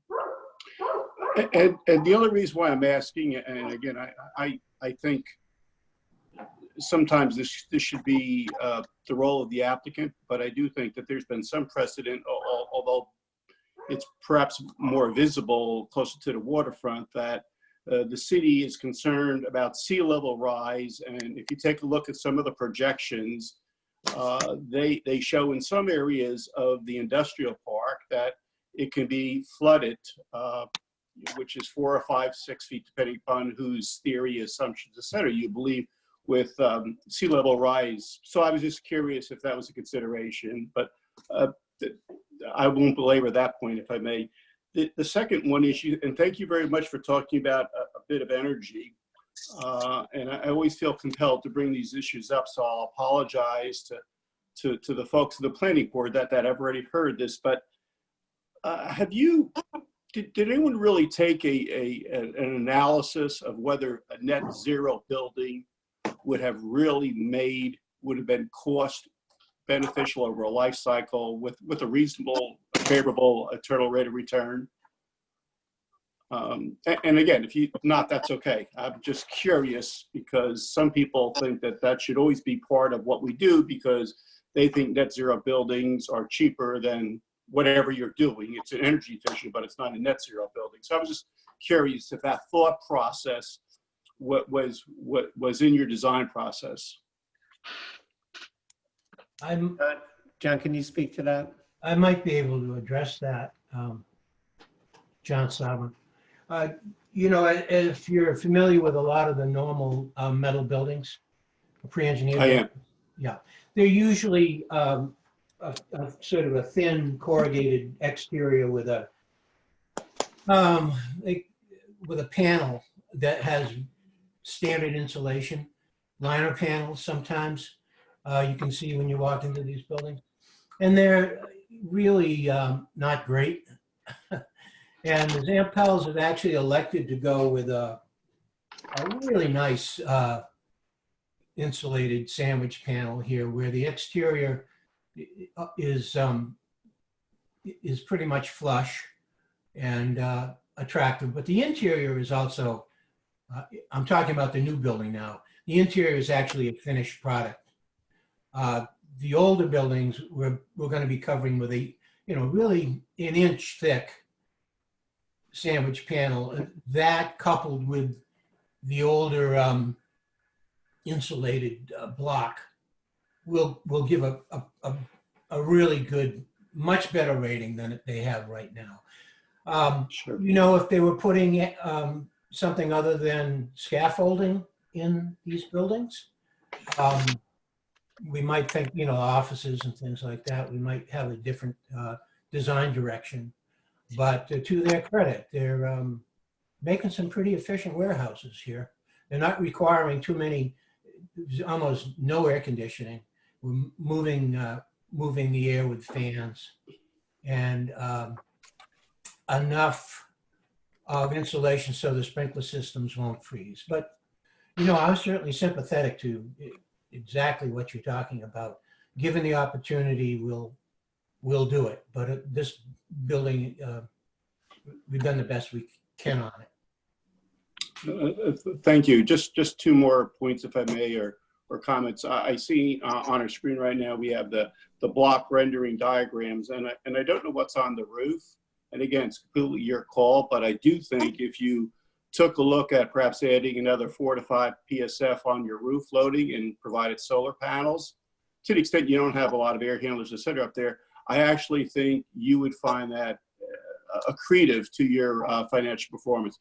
I appreciate that Zampel is not in that business, but it's a perfect contender for putting solar energy in your buildings. But I'll leave that just with a thought, and you all decide what you prefer to do. The last comment is a question on your site plans.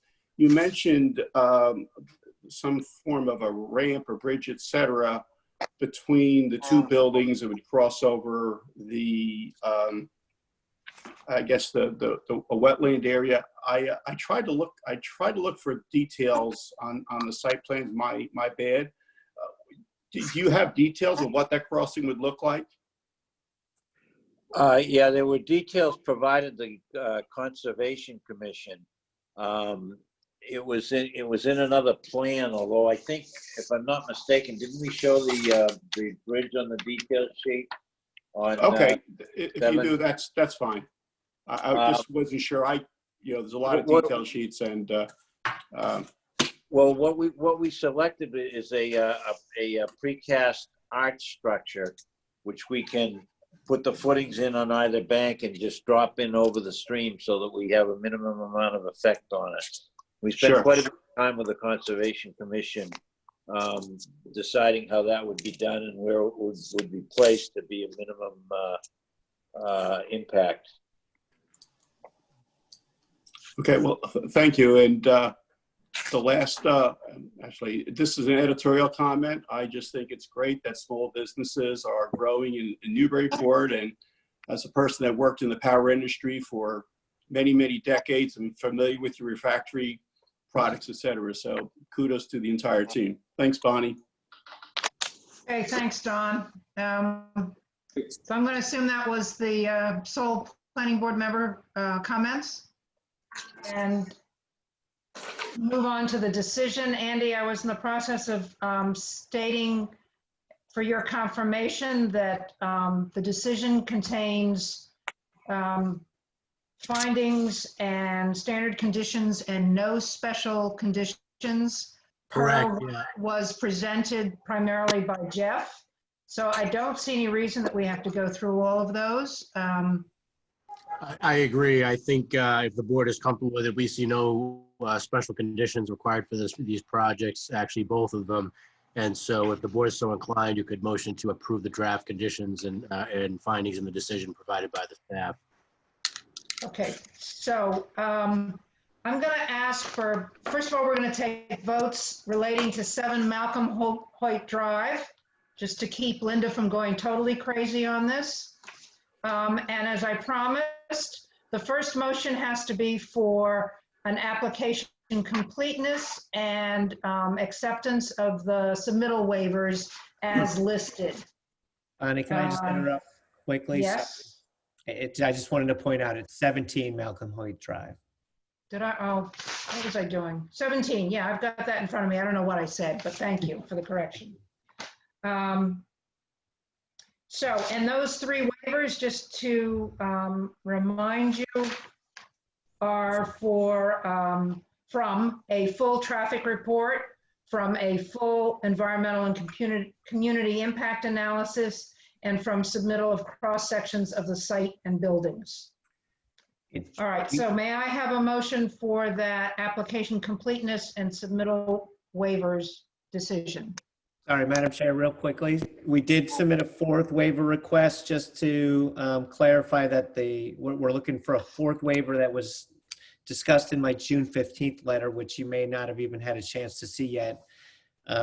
It's a letter that I submitted providing the owner information for all of the abutting properties, but we've asked for a 4th waiver that would allow us not to have to update the plans to include that information on the plans themselves. Andy, is that acceptable? Yes, we have no objection. Jeff actually provided that information as I was displaying on the screen, a letter with that information. We see no meaningful benefit to revising or adding that to the plans at this point. Okay, and that's changed. Okay, so you have that language Correct. memorialized. Correct, we have that, yep. And that's reflected in his letter dated June 15th. Good, thank you. I'm glad I listed those. Will that also be true? Well, we'll wait till we get there. Okay, so this is 7 Malcolm Hoyt Drive. May I have a motion to that effect, please? Are we approving the completeness or are we approving Just the? completeness. Okay, I'll make that No, motion. sorry, I'm sorry, I cut you off. Completeness and submittal waivers together. Correct, that's what I think. Yes, yeah.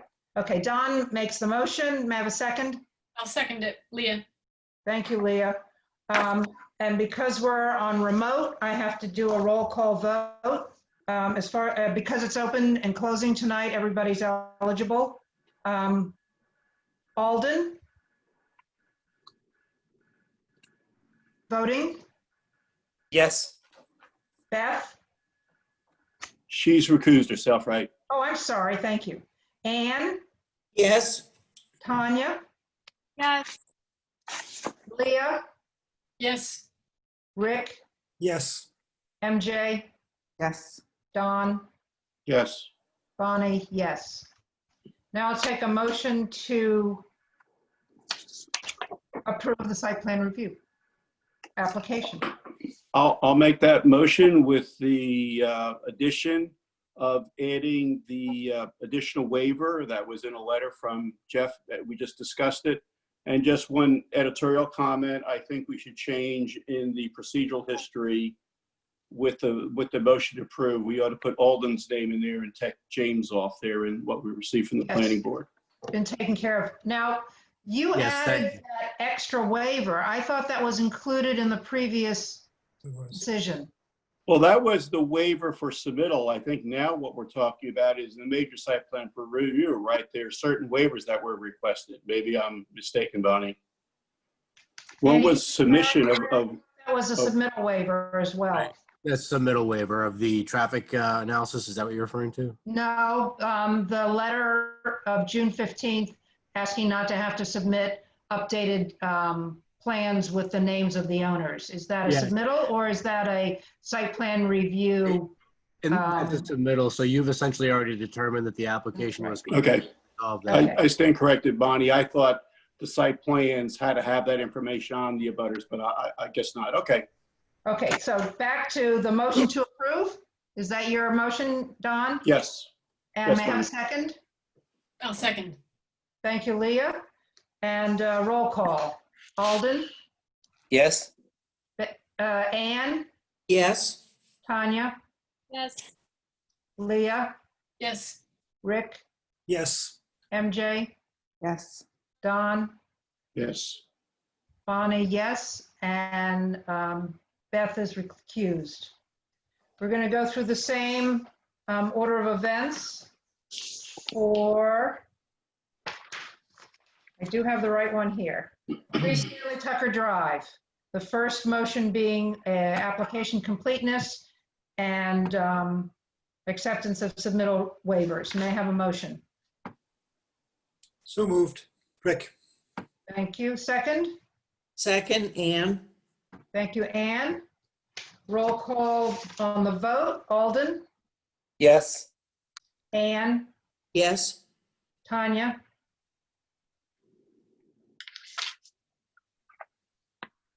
Three. yeah. Leah, Yes. Rick, Yes. MJ, Yes. Don, Yes. Bonnie, yes, and Beth is recused. And now I need a motion to approve the major site plan review for 3 Stanley Tucker Drive. So moved. Thank you, Rick. Second, I'll second. who's that? Alden. The voice I don't recognize yet. It's Yeah. always Alden. Thank you. And we'll do the roll call. Alden, Yes. Anne, Yes. Tanya,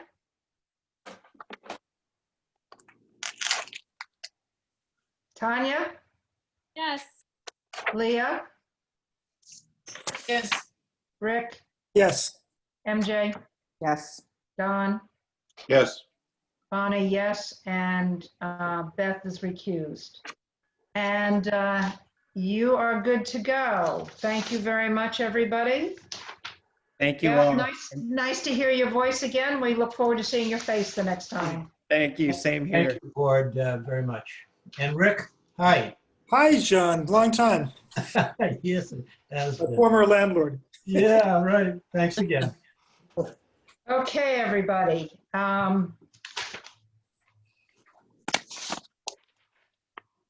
We are moving on to other business. We have an A&R which was promised to us on the OSRD for 81012 and Colby Farm Lane.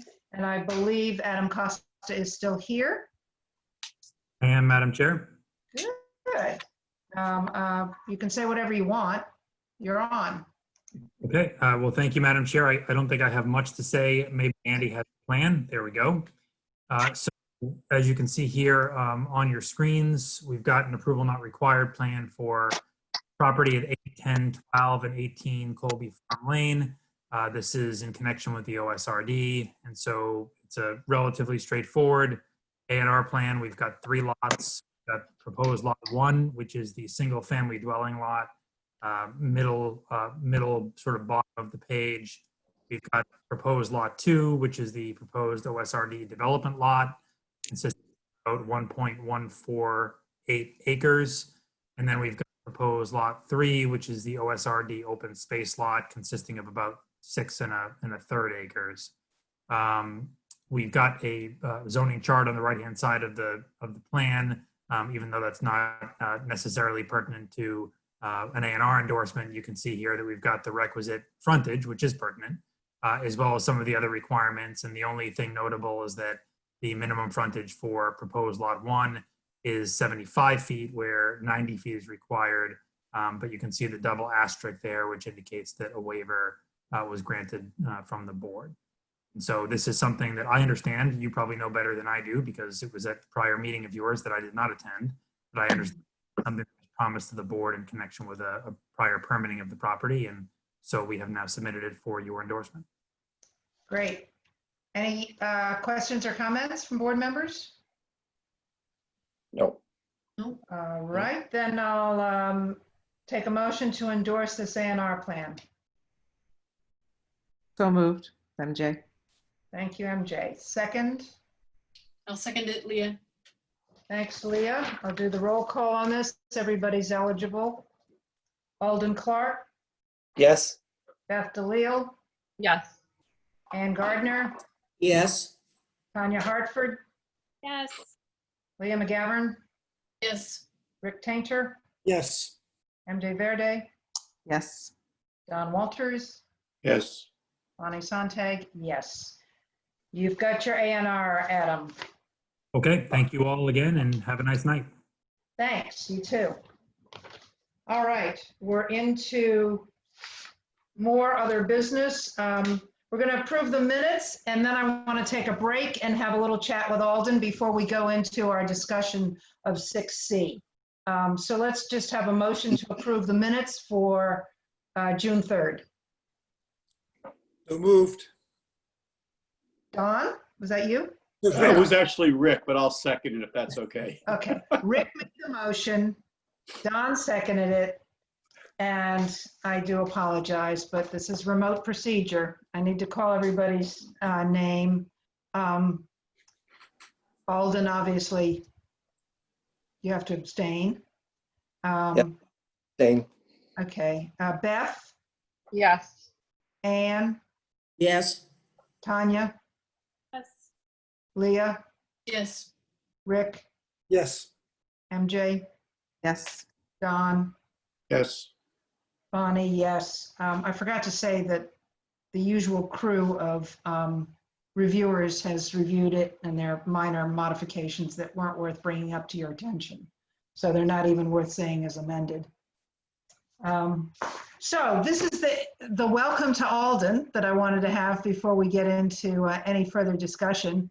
And what we usually do is just go around and each of us says a little something about ourselves, those of us who he doesn't already know, and then he gets to introduce himself. So nothing fancy, as much or as little as you want to say. But I think it'd be the best we can do under the circumstances. I'm just going to call on you as I see you on my screen, if you don't mind. Leah. Hi, Alden. I'm Leah. I'm a practicing architect. I do residential design, have for about 20 years or so. I live in the South End. I got raised 2 boys here, and that's about it. Thank you. Hi, Alden. Like Leah, we're neighbors here in the South End. Welcome to the planning board. Next to Bonnie, I guess I've been here longer than anyone else. That just means I'm an old man, but I'm retired, enjoying it, and look forward to working with you. Good luck and welcome aboard. Thank you. Beth? Hi, Alden. I'm Beth Delisle. I am an environmental and land use attorney. I work for Jeff Roloff, who was just presenting. I live in the North End, very close to Rick and Tanya. And I have 3 kids. They are 7, 9, and 11. And I grew up in Newburyport, moved away for a long time, and then now I'm back. I've been on the board for a year. So I am the other new-ish person. Anne. Welcome, Alden. This is Ann Gardner. I too live in the South End. Happily retired these days, enjoying my garden and kayaking and getting back on my bike. So welcome to the planning board. Look forward to meeting you in person. Great, thank you. MJ? MJ, you have to unmute yourself. Hi, Alden. Sorry about that. MJ Verde. I've been on the board for 4 years, actually, next month, I think. I also am another South Ender. I practice interior design and on my own, and I consult to another firm. I have a couple of kids. I've been here 12 years. and working part-time and doing this on the side. So welcome. Hope it's fun for you. Thank you. Linda, can you stop typing to hit the unmute to say hello? Hi, Alden. Oh, I'm up in Maine, enjoying the coast, and I like to write, and I snag any remote writing job I can find. Thank you. Okay, great. Alden, you're on. Okay, well, thank you everyone for the welcome. I don't know if you guys, so I do live in the South End on Lund Street. I moved here 3 years ago from Boston. I was a longtime Boston resident and moved here 3 years ago. I am retired. I have a law degree, although I didn't actively practice for a long while. I spent most of my career in computer programming and project management. So that's essentially it. I spend a lot of time walking around the South End with my dogs, and also enjoy kayaking. And I've used the new ramp at Joppa already with my kayak. So I'll see you on the water, Alden. Yeah, Okay. we can do a planning board unofficial, not talking business so that we don't go over open meeting law on in kayaks. So right. sometime. Yeah. Okay, great. All right. So we have the next item says potential zoning amendments. Andy has several that he just wanted to introduce us to, but I thought because tonight is relatively early, we should dive into 6C, and that's why I prepared all that material for you to look at before tonight. You wanted some background, how we got there, and so on. So I thought we'd start with that discussion, see where we get with it. If we happen to get to some sense of consensus on what we want to do about it, we can formalize that through whatever process Andy is going to initiate with the zoning amendments. So just as background, I guess, just to tell you where all this came from, as opposed to Anne, who is the delete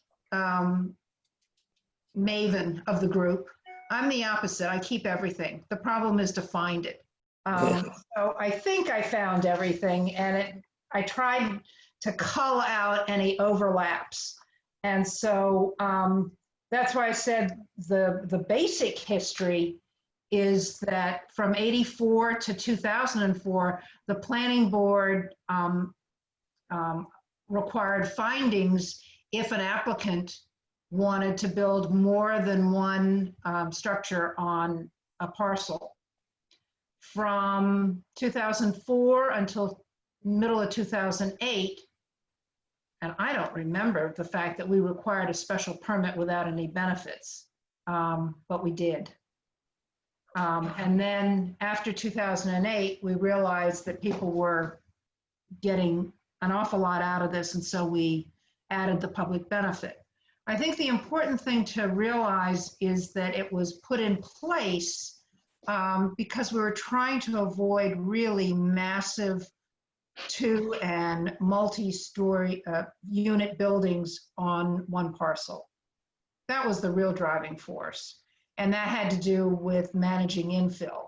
Of course, we may have shot ourselves in the foot over the years as our experience with this ordinance has resulted in some cases, squeezing a second unit onto a parcel because there was a benefit that the applicant could offer the city. So in recent times, and it's been ongoing since we've had the benefits, and Ann and Don, I think you're the two longest members on the board, can attest to, it's been a struggle every time to be sure that we were equitable, we were consistent, we knew what we were talking about, and it seemed like every application we got was an opportunity for us to discuss the pros and cons of this ordinance. So it's gotten to the point with our last one was, what was that Merrimac Street one? Not this one, but the previous one that we turned down, 311. It became really clear that we may be in a different place now about this, or coming to some sort of consensus about what we want to do with it. And it could be either tightening up in a still manageable way that gives us flexibility, but is more predictable for the applicant, the requirements or the benefits, or we could plumb for dropping it, because several, and you see the list, it's quite a list once I got through it, of the other ordinances that sort of take care of one or more of the benefits that this ordinance gives the city, so that we wouldn't be leaving a big gap in one of the three benefit areas of protection of open space, of providing affordable housing, or historic preservation, if we were to eliminate this ordinance. And then the rest of it's just discussion about with other issues that have come up over time in the past. So that's my summary of it. I'm ready for anyone else to kick in on background, where we are, questions for consideration. Let's just open it up. Well, Bonnie, if I may start, first of all, you did a great job, especially the Word doc, the summary. I was really impressive. So thank you. I mean, you really succinctly put all the issues, et cetera, down. The only item that I think that we may have discussed, and I may have missed it in the 3 or 4 pages of your Word doc, is that you know, sometimes we'll say, well, we're only one of a handful of communities that have a 6C. I think that's been discussed. In my opinion, that doesn't mean we should or should not have it. You know, I don't put much weight in that as compared to some of the other points are really good points. And I do agree with you that in 2008, and I remember I was on the board then, I was probably one of the outspoken ones that said we are giving the developer too much. I mean, even to this day, the reason they went to 6C is there's more value. And so we said, well, if they're going to get value, we should at least, you know, get some of that value. And that, I think, what drove us to 2008, because even right now they could go and without commenting whether the ZBA, whether they're lenient or not, they can get dimensional variances and build a great big mass house. They don't have to go in front of us. And the reason they do is because obviously there's a real economic benefit to them. Anyway, curious to see what everyone else has to say. Thanks, Bonnie, for a great job on that. Thanks. Hi, just a question on that. What was the economic benefit generally that they presented? It was just the increased value for the city? Well, for them. I mean, there is some increased pro rata tax base, one could argue for us, but that Right. really, in my opinion, Alden, is more than outweighed by you know, hundreds of thousands of dollars in a normal $700,000-800,000 house, $1 million house, that these things are kind of being divided. And that's, of course, taking into account the soft costs, risk-adjusted returns, et cetera, whatever way you want to look at it. But, and I think the reason that's the case, if that wasn't the case, they wouldn't be bothering with us. They'd probably just go to the ZBA and get a variance.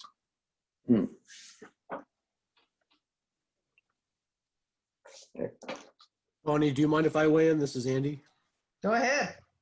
And during Bonnie's been on the board, I think, longer than I've been here, but the time that I've been here, the things that I've seen discussed mainly with 6C, the section 6C or the ordinance we're talking about is the preservation restrictions. That's the most recent thing that I think there's been some debate about. And that's because before the demolition control overlay district, and this is what I think Bonnie was might have been hinting at with the 311 Merrimac Street application. But before the demolition control overlay district was adopted to cover most of the outside of the downtown, most of the National Register Historic District, and thereby protecting a good number of structures from outright demolition. there then became some debate about, to Don's point about the economic value that the developer is getting from a new structure, let's say a whole new structure worth several $100,000 to $1 million, is the preservation restriction that they're offering as a quote public benefit sufficient? So that's one area of debate that I've heard more recently. And again, this is discussing with the board this ordinance and seeing applications.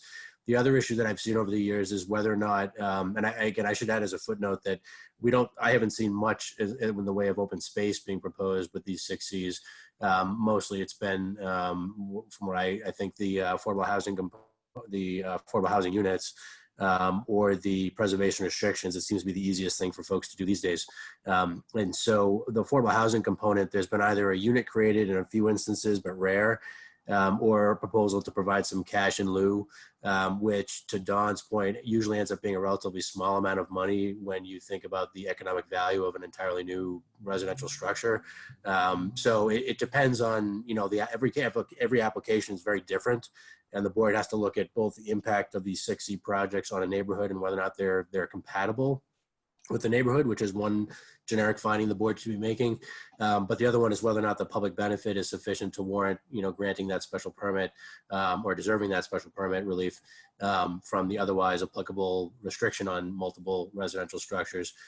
So I don't take any particular bent on this, but those are the things that I've seen over the years, and we're happy as an office to draft whatever language you think is appropriate. But I know that this particular issue has come back several times in the board's discussion over the years, what to do with 6C. And we've never quite closed the loop to figure out exactly what language changes would be desired if it's not outright removal. Thanks, Andy. That fills in a few gaps. So one thing that I'd like to point out, my concern is being at the time, I think, maybe the newest or second newest member on the board, and dealing with that 311 Merrimac, what it really pointed out to me that the public benefits that we're asking for bear no relationship to the change in land use that we're granting.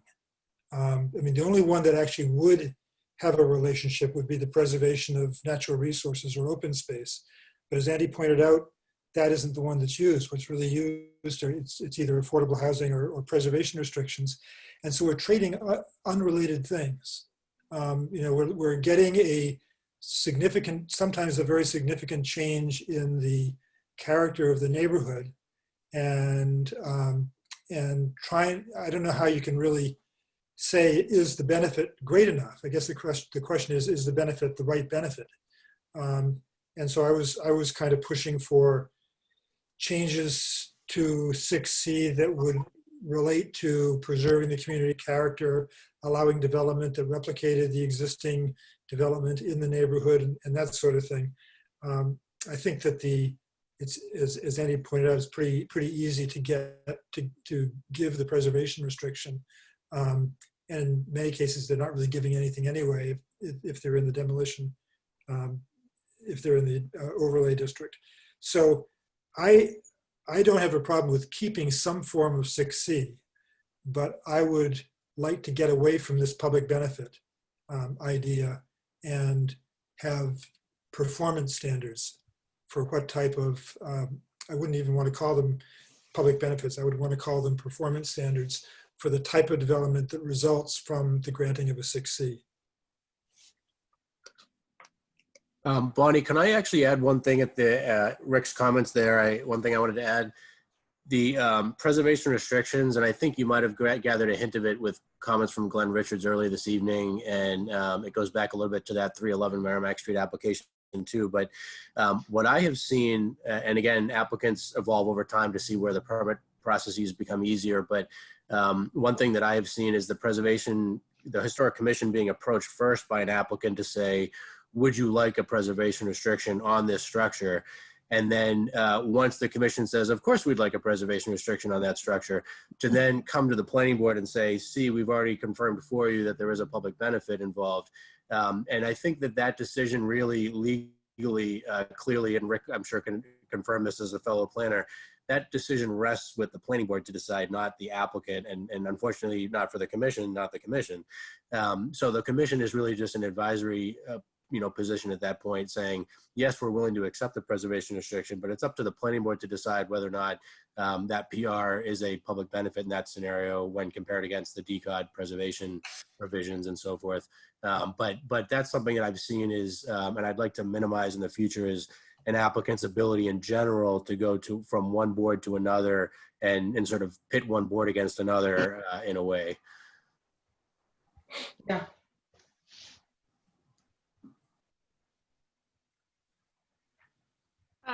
Bonnie, this is Tanya. I'm curious if there's any, from those of you who've been on the board, are there any 6Cs that you feel like have been particularly successful? I immediately think of the first one on High Street. It was Ron Ciampetti owned it at the time. And you can hardly tell the difference between the two. There's a driveway that separates the two buildings. It's side by side. There you go. And we've been talking about the idea that a good side by side that completes or adds to the streetscape is more preferable. Yeah, I would be okay with an accessory structure, if it's within let's say it was an old carriage house or a garage, and if you kept that same footprint and you put a unit in there, I think I'd be okay. But I think from my perspective, I'd like to see it more, I think rather than ditching 6C altogether, I'm not a fan of it, but I think that there's some benefits to some degree. I mean, we never passed the ADU zoning district, did we? The what? The accessory dwelling unit. Do we ever pass that? No, it's part of part of the rewrite zoning package. I mean, so this could be an avenue where you could do an accessory dwelling unit. So I think that there are sometimes when maybe it would be fine, or a side by side or whatnot, so that you could create more, because the more units, we need more housing units. I mean, that's just a fact. I think we don't need more luxury 4,000 square feet houses, which is what I've been seeing more or less from the 6C. So I guess it's sort of this, how do we tweak the ordinance so that it benefits what we're looking for? And I for one, I'm not against historic preservation. I think it's great, but I think there are a lot of other avenues for that. And I think we've just been saying, oh, we're going to get historic preservation restriction. And I don't know, I don't know that that's enough benefit for the economic benefits that you're getting for this, for what I've seen for some of the projects that have come through. So I did like some of the feedback on like the side by side and some of the other or putting it within a building that was proposed structure that was there. I almost wonder whether it should be less than 10% of the building, of the main structure's footprint or something to that regard. So I want to dig in a little bit more. Unfortunately, I didn't get a chance to really go through the proposed ordinance changes in too much depth before tonight. Yeah, but that's a good point, because that's a straight way to ensure that you have a subsidiary and small affordable unit added. 9 Orange Street is a good example of that.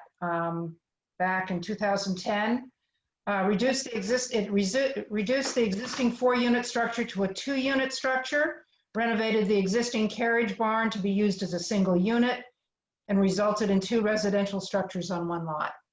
And that one was unique. It was a Craig Pacina, for those of you who know him as a developer, one of his projects. And he went further. He actually put a restriction into the deed on preserving internal elements in that house. Now, Historical Commission resists that because it's very hard to monitor, but he was adamant that the 2 or 3 elements in there that he wanted to preserve should be in the deed for the house. But that certainly is a carriage house.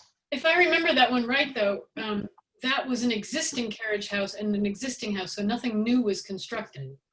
They were just both renovated. Okay, but you could imagine, yeah, that's true. But it's still an example, I think, of what Tanya's talking about. You could put into, if I use Rick's language, performance standards. Right. And I think in part of those performance standards could say that if it's an existing structure, I mean, really what changed there was just the use. There was no new structure built, which is what becomes the problem. But couldn't we also do that with a new structure? I don't know. Using Tanya's idea of making the requirement, the size requirement, dimensionals, quite restricted. I We may not get any takers, but I'd like to see that as a restriction, you know, as the size. I mean, I think that's how you're going to win your battle. yeah.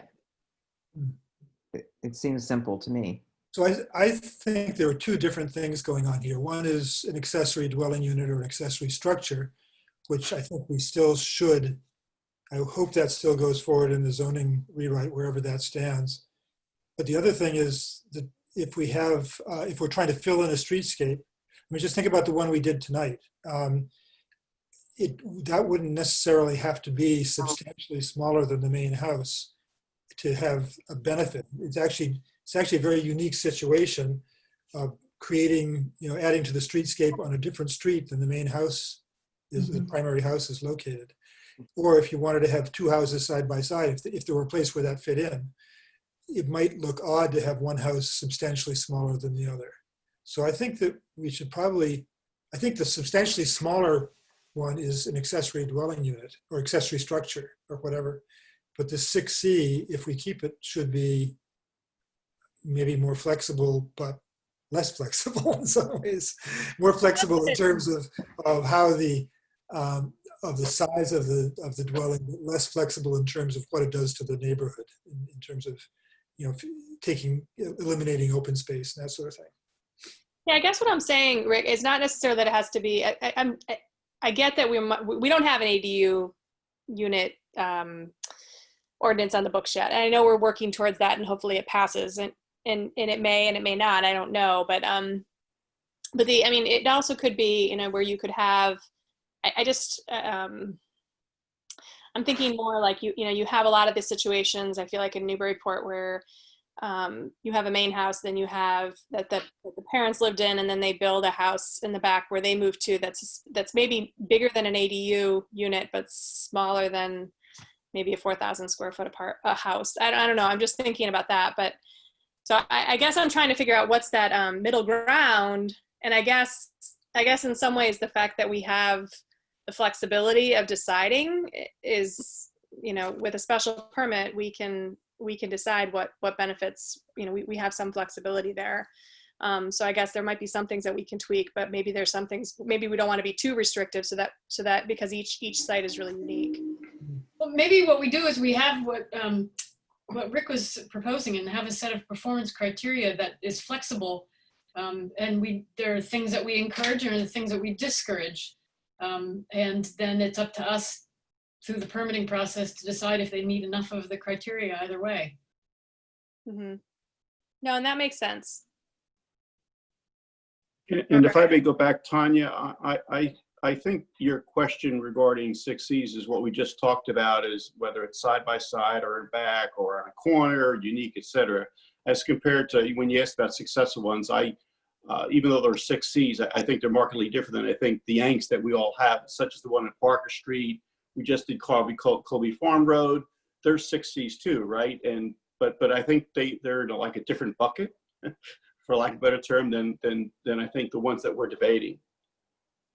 And that actually goes back to my question when we were talking about Colby Farm Lane, whether that really is a 6C, you know, because the language of the OSRD ordinance allows us to grant multiple structures on one lot anyway, and I think it's just been by tradition that we've also granted a 6C as part of that, but I don't think it's necessary.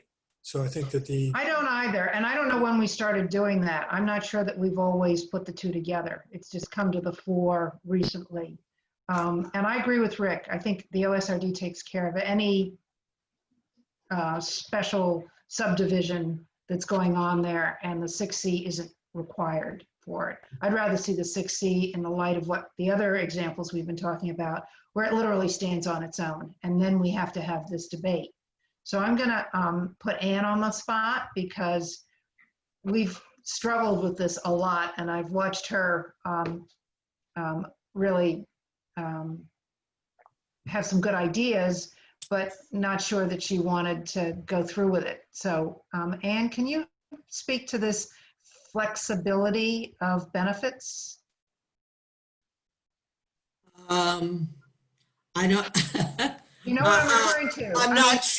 I'm not sure what you're referring to, Bonnie. Well, I don't have a specific example, but I know that you've been, over the years, particularly discouraged when we've come to this discussion about, is this really either enough of a benefit or the right benefit?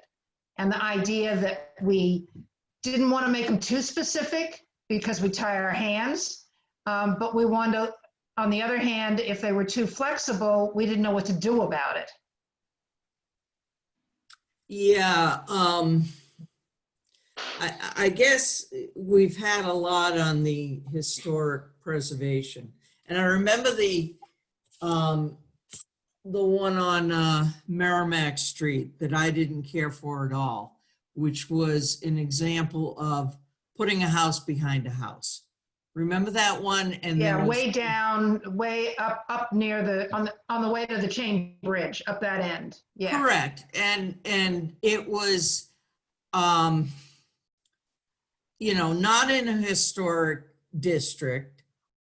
I didn't think the building had particular architectural interest. And there was a lot of pressure, not just from the historical commission, but who's the other group? You know, Stephanie. I mean, the Preservation Trust, the public interest group. Yeah, and boy, they just were so strong about how important it is to keep this building.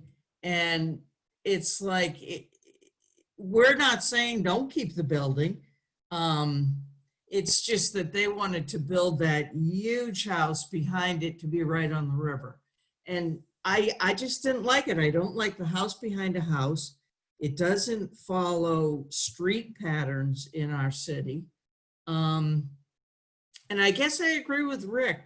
Let's not tie it to public benefit, because in the end, I don't know that we know how to measure that. Yeah, yeah.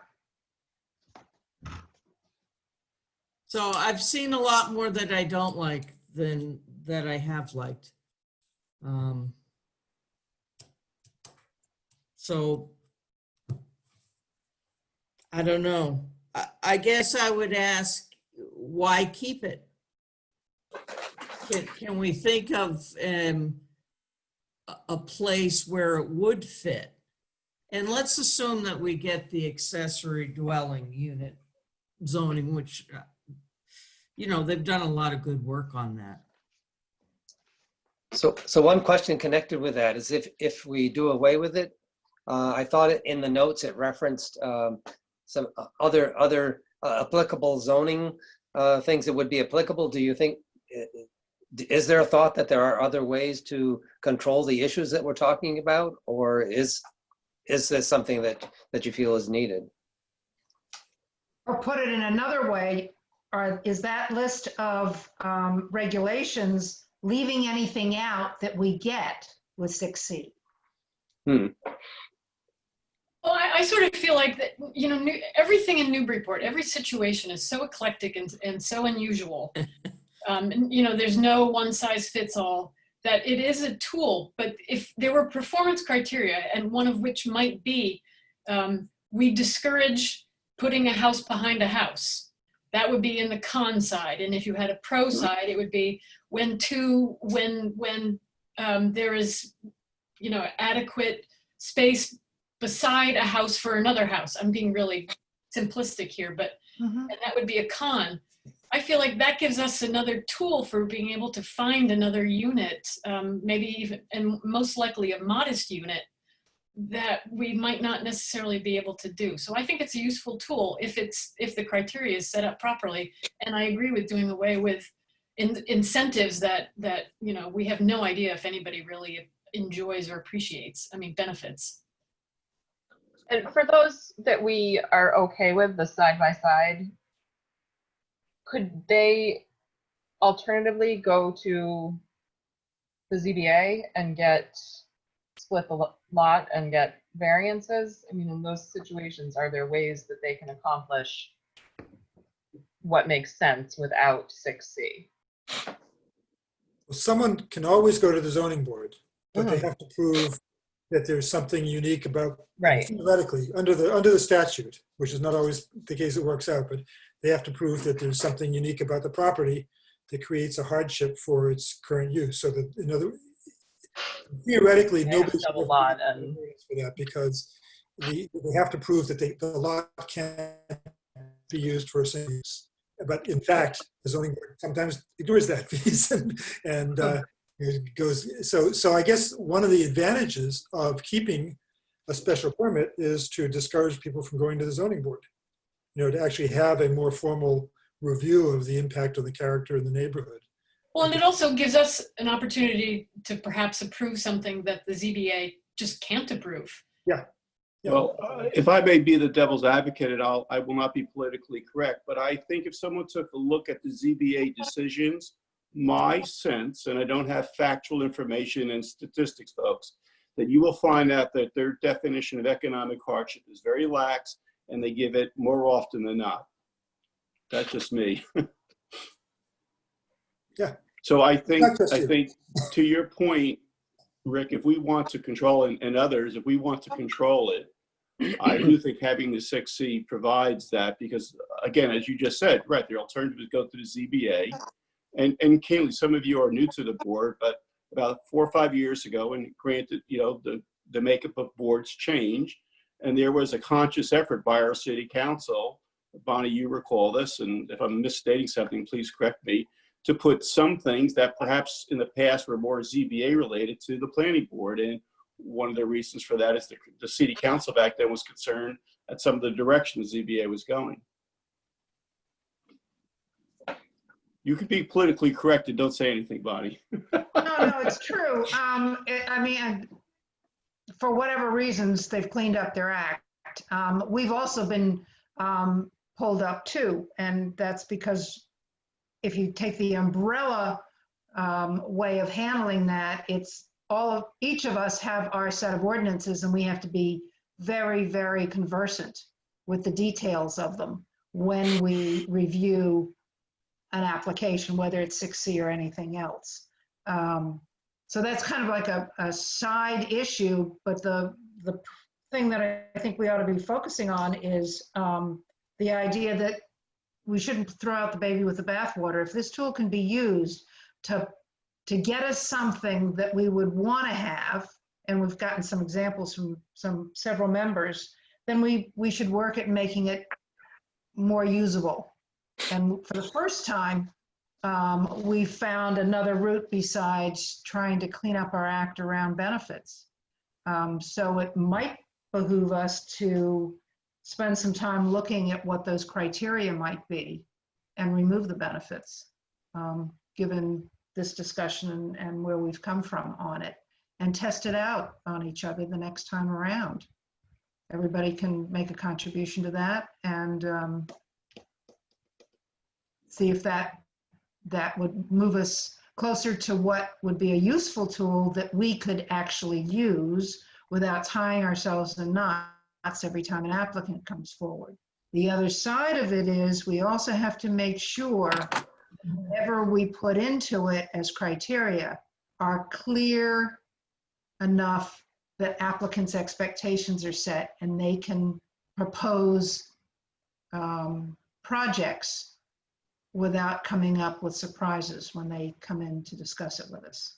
And, you know, we'll only find that out after the first one comes forward and screams at us, oh, you didn't tell us that, or that's not the way I interpreted the criteria or the standards. But we have to be mindful of not only what works for us, but what works for the applicant. So if we're going to come up with some proposed standards or criteria, I say let's do it and review them the next time we have this discussion. Before we... Bonnie, maybe what you could do too is what you said with the proposed ordinance, we had some figures or some illustrations. Maybe we could do the same thing. besides verbiage, show here's what we will accept and here's what, and I'll say will not accept. And I know when I say will not, that's a bright line. And that's always an issue too, because we don't say you can't do something.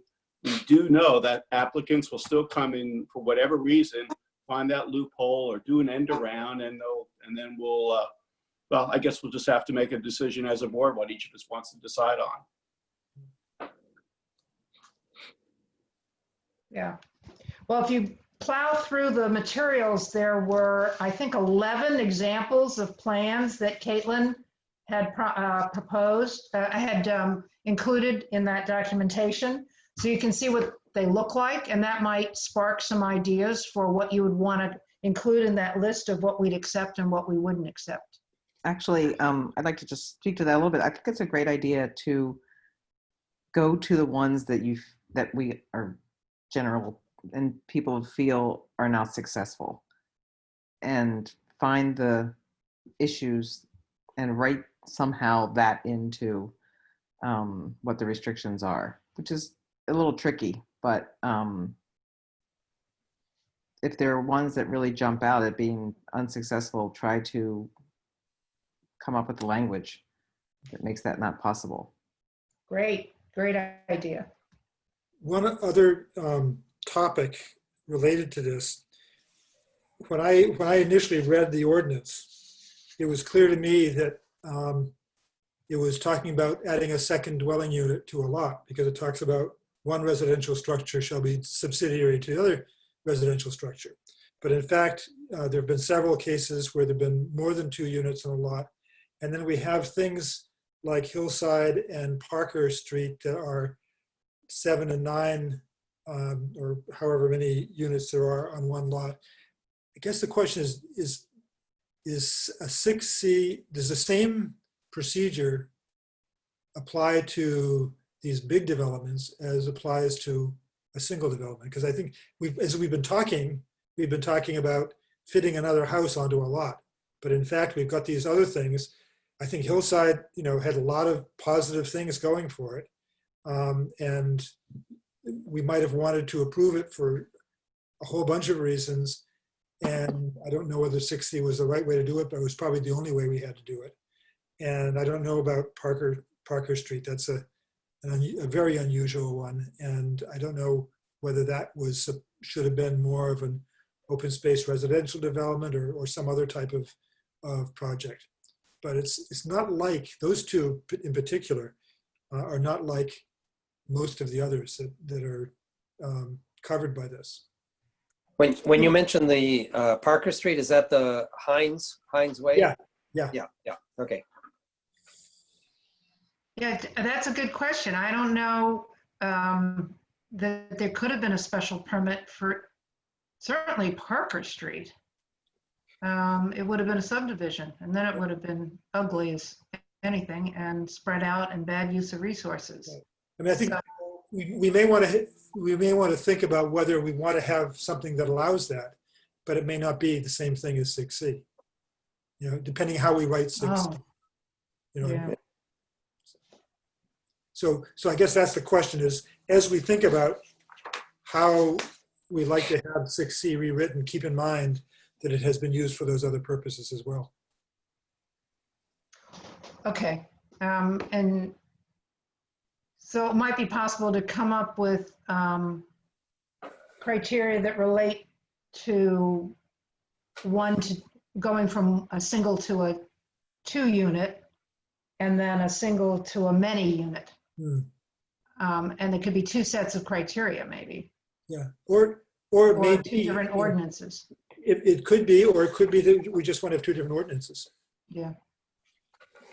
But I think not to overwhelm ourselves, let's at least focus on the 1 to 2, because that's the majority of what we get, and there may not be terribly many other opportunities for the 1 to many. But in terms of clarifying the homework for everybody, I think it'd be the 1 to 2. What do we want? What don't we want? With clear examples, and just scratch out 1 or 2 or however many and send them to me, and I'll collect them up and put them out there for our next discussion. Which will be Oh, I'm sorry. What? Not July 1st. You know what it's not going to be. Andy, I'm going to defer to you because you had some other zoning amendments you wanted us to discuss at some point, and all of this is part of your request to us. So the timing on this is with you. Thank you. Yeah, I just wanted to touch base. I'm glad to hear what you've had to say about the 6C provision. We'll continue to work with you on that. Anything that, makes sense to change, we can help to craft it. But obviously the hardest thing is amongst 9 members of the planning board and then 11 members of the city council coming to some agreement over what the changes should be.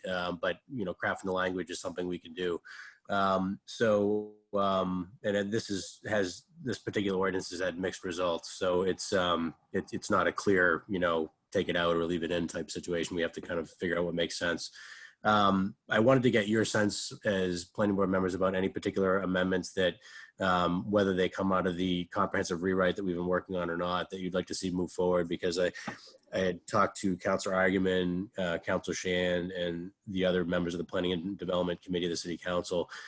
There's general consensus at this point that because we're in the COVID situation with remote meetings probably for a while longer, and folks recognizing that that's sort of the new norm potentially, we'll see how things go, that there's some willingness now to move ahead with zoning amendments as opposed to the original assumption, say a couple months ago, which was that we would just kick the can down the road, wait till we get to physical meetings again, and then take that stuff up again. So similar to the 2 items you had earlier tonight, short-term rental units, I think, is a complex, we don't have to go into it all in detail, but complex ordinance change with multiple components and some controversy associated with it. So I can understand why that one would make sense to continue to a later date, if not a physical meeting. But I think there are some other things we could move forward on. So I had discussed with Councilor Eigenman. He's interested in potentially bringing forward the dimensional table adjustment that we'd worked on in the rewrite. Again, this is all recognizing that even if all other things being equal, the bandwidth of the council and all the other parties to sort of move ahead on a zoning amendment that includes the entire ordinance is problematic right now. So trying to get through pieces of that might make more sense, and they're amenable. So what we're thinking is maybe the dimensional table, pulling that out and getting that pushed through in terms of the rewrite that we'd all worked on. The accessory zoning, accessory unit provision that some of you had mentioned earlier tonight might be of interest. I am particularly interested in bringing forward an amendment. Again, we'll see what the council does with it, but a provision that actually truly limits growth on Plum Island, as opposed to the sort of token amendment that was adopted years ago, but then allows substantial development to continue out there. I've attended a number of meetings over the last year, and we see these just, large structures being put up in place of what was there originally. And I think, for me, it comes down to just one factor, which is that we can't, if we're going to be consistent with our land use policy and say that we should be retreating or at least not encouraging development in a hazard-prone area with a fragile sewer system, then I think we should really stick to that if that's our land use policy. So that's what I'd like to see move forward, and he was interested in seeing that as well. We'll see, obviously, what the council wants to do with these things, but I wanted to get your thoughts on any particular provisions, either that are already drafted as part of the rewrite or otherwise, or 6C or other things that you think we might bring forward. It's all dependent on bandwidth and people's ability to move ahead with things, but your input is greatly appreciated. Andy, I would really support moving ahead with the accessory dwelling units. I think a lot of good work was done on that. And, I could see that benefiting a lot of people in town. So I agree. And I agree on Plum Island. We've just got to stop out there. Thank you. A couple of things that immediately come to mind for me. One is the flood hazard overlay district and just floodplain management in general, and updating that to reflect kind of best practices and our knowledge about sea level rise. And it's basically sort of, Don brought up some of that stuff already earlier tonight, and I think that is a useful thing. We're going to be fighting about that when Waterfront West comes back. And I think it would be a good idea to start looking at that sooner rather than later. The other thing is this whole downtown overlay district parking stuff and the ability to, I don't know where it stands right now, but the ability to claim that you're using a municipal lot over and over and over again.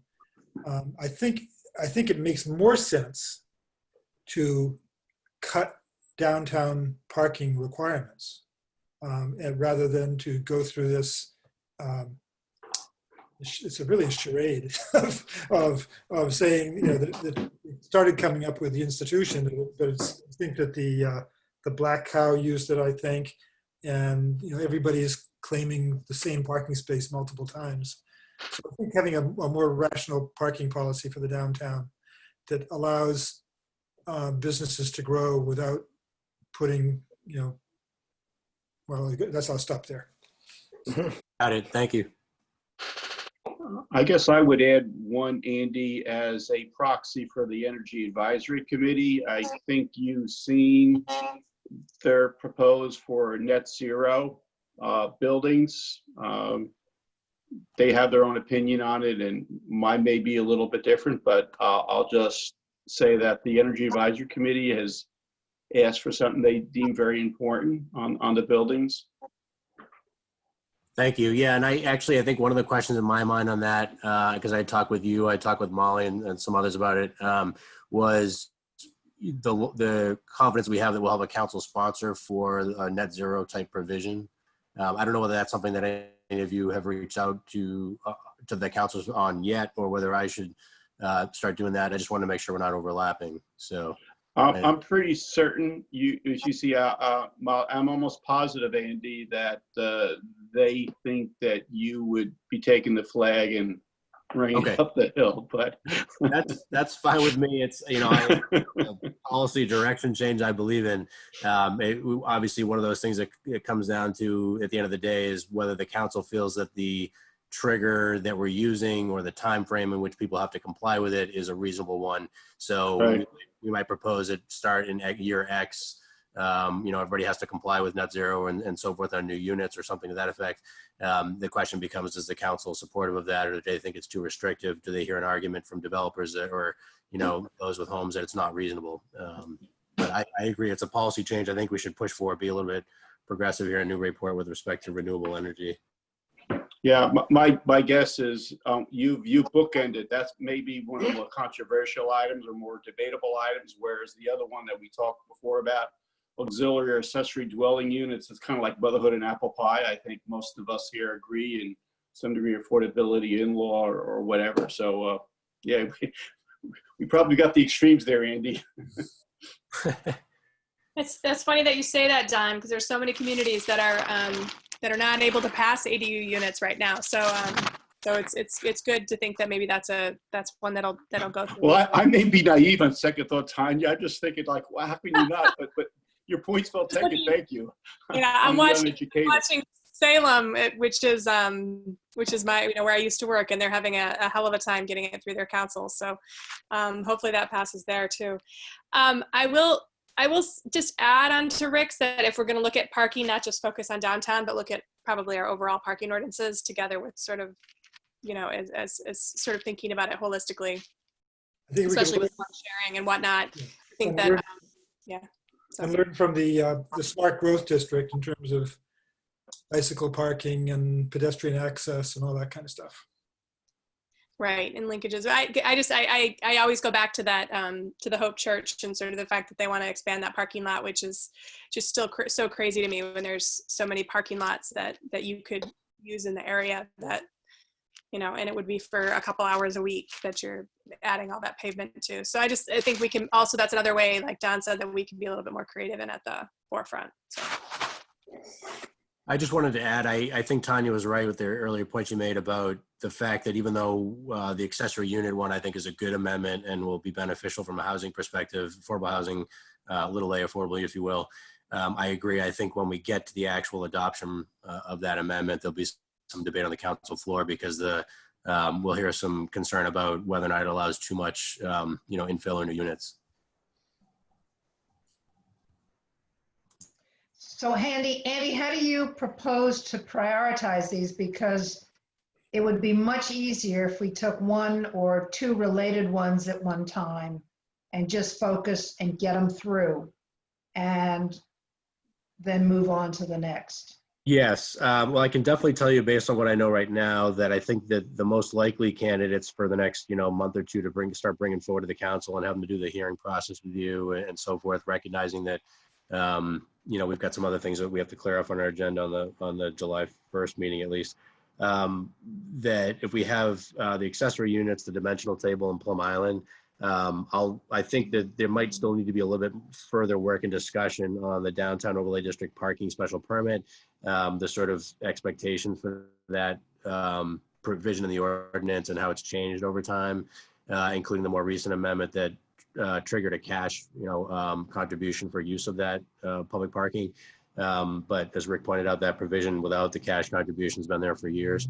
So I think that provision, the sea level rise, type flood zone type changes, and the net zero component might take a little bit longer. I think that the net zero one probably will be difficult to get them to sort of sponsor and pay bandwidth for right now because it might be a little bit debatable and controversial. So I think those are ones I'd like to bring forward, but probably in a second round, not say the first month, but maybe the second or third month, because as you pointed out, Bonnie, we have to recognize the limits of people's bandwidth for meeting agendas and the procedures involved with amending the ordinance. So where does that leave us with 6C? Well, I assumed from myself anyway, I'd assume that if you could agree on what you think the substantive changes should be, and again, if assuming we're all sort of generally on the same page, that we would draft that and submit it along with these, these early ones, accessory zoning, dimensional table, and Plum Island. Again, whether or not that's coming directly from the planning board or some council sponsor, but I guess that's up to you. It sounds like there's still some debate over what that change would be. So what is the dimensional thing? I wasn't involved. That happened, I guess, before I joined the board. Oh, yeah, sorry. So one of the things we were, again, with the whole comprehensive rewrite, which is a monumental project, was to sort of rewrite the entire zoning ordinance in one clean shot. And it's obviously difficult to do when you have limited resources and time. And then you have, every time you touch an ordinance provision, it triggers 5 other ones you have to change or look at because they're referenced in some way. So we went through, as part of the rewrite and the draft that's online of the rewrite that's available, we basically redid the dimensional table. And one of the things that Courtney and Community Opportunities Group helped us with was to do an analysis within sort of blocks within our districts, representative blocks, to figure out whether or not the dimensional requirements in the districts today are actually reasonably representative of those districts, or if in fact the dimensional requirements are so off base that perhaps they should be refined to really reflect the districts that they're in, and therefore infill essentially would look more like the development, the neighborhood that's there, rather than arbitrary numbers that were sort of pulled out of the hat, maybe historically. So that was kind of the attempt there with the dimensional tables, to kind of bring what's allowed in the districts for infill or changes, modifications, more in conformance with what the districts are.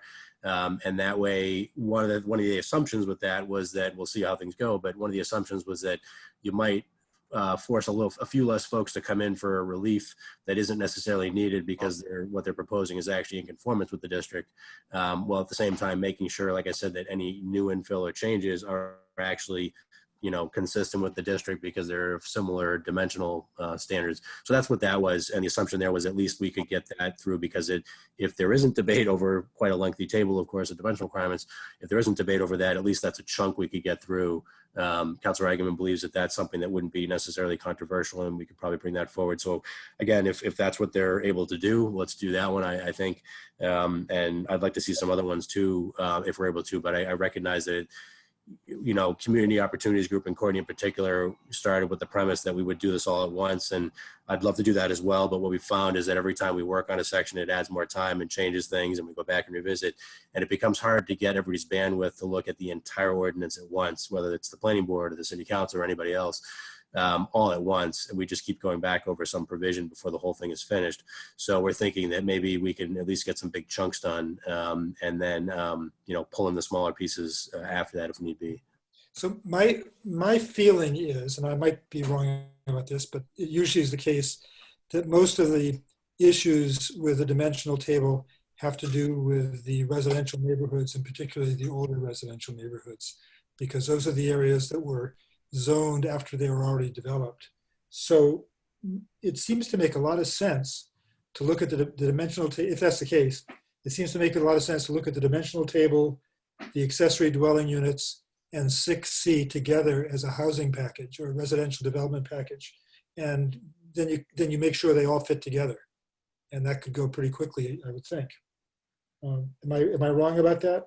I don't disagree, but I think, again, this is all, you're a planner as well, and you've seen the pros and cons of approaching things different ways over the years. But my sense is that it will be easier for us if we parse out, rather than packaging them together in one amendment, let's say, even if they go in simultaneously, maybe that's what you meant by package. Yeah, that's what I mean. They're separate amendments. That way, should the council get hung up over debating 6C a little longer and the dimensional table is all set otherwise, we can move that one forward. So perhaps we're on the same page about that. Yep. Okay, given that concept of moving forward with those three plus the limiting of growth on Plum Island, we still have to discuss among ourselves in more depth 6C. So not knowing what's going to happen with the institution application, I could put the discussion on for July 15th.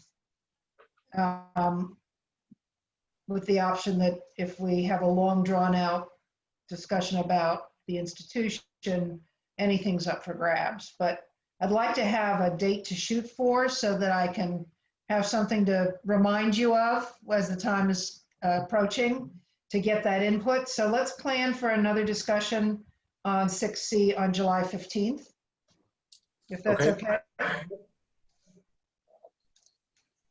We'll add that to the agenda. Yeah, just like here, under other business. And Andy, if you want, if we turn out to have an abundance of time, you could add an intro, actually having us preliminarily, before it's put before us in a joint public hearing, the accessory dwelling unit and the dimensional table. Agreed. Thank you.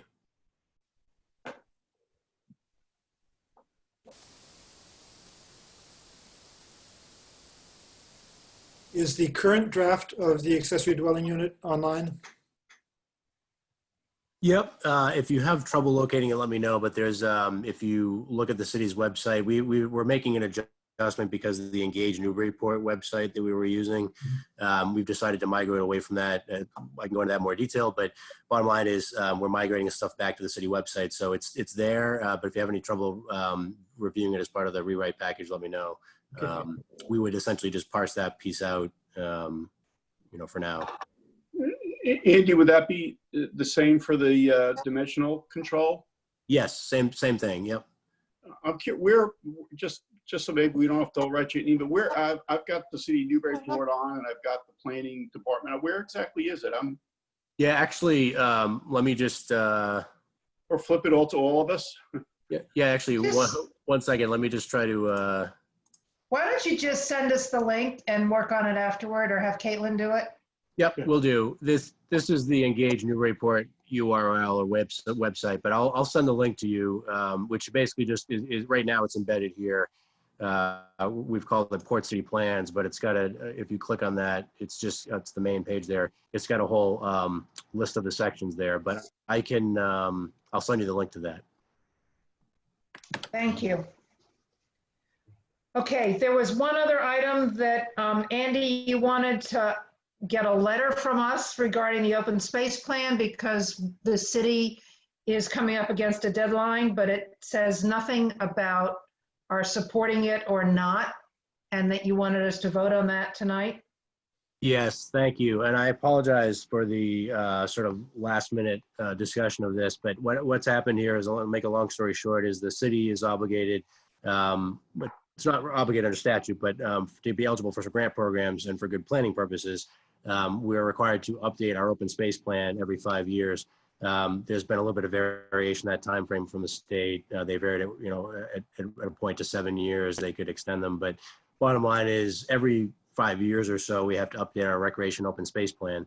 The last one was updated in 2012. We're updating it right now with a small allocation of funds that came from the Community Preservation Committee.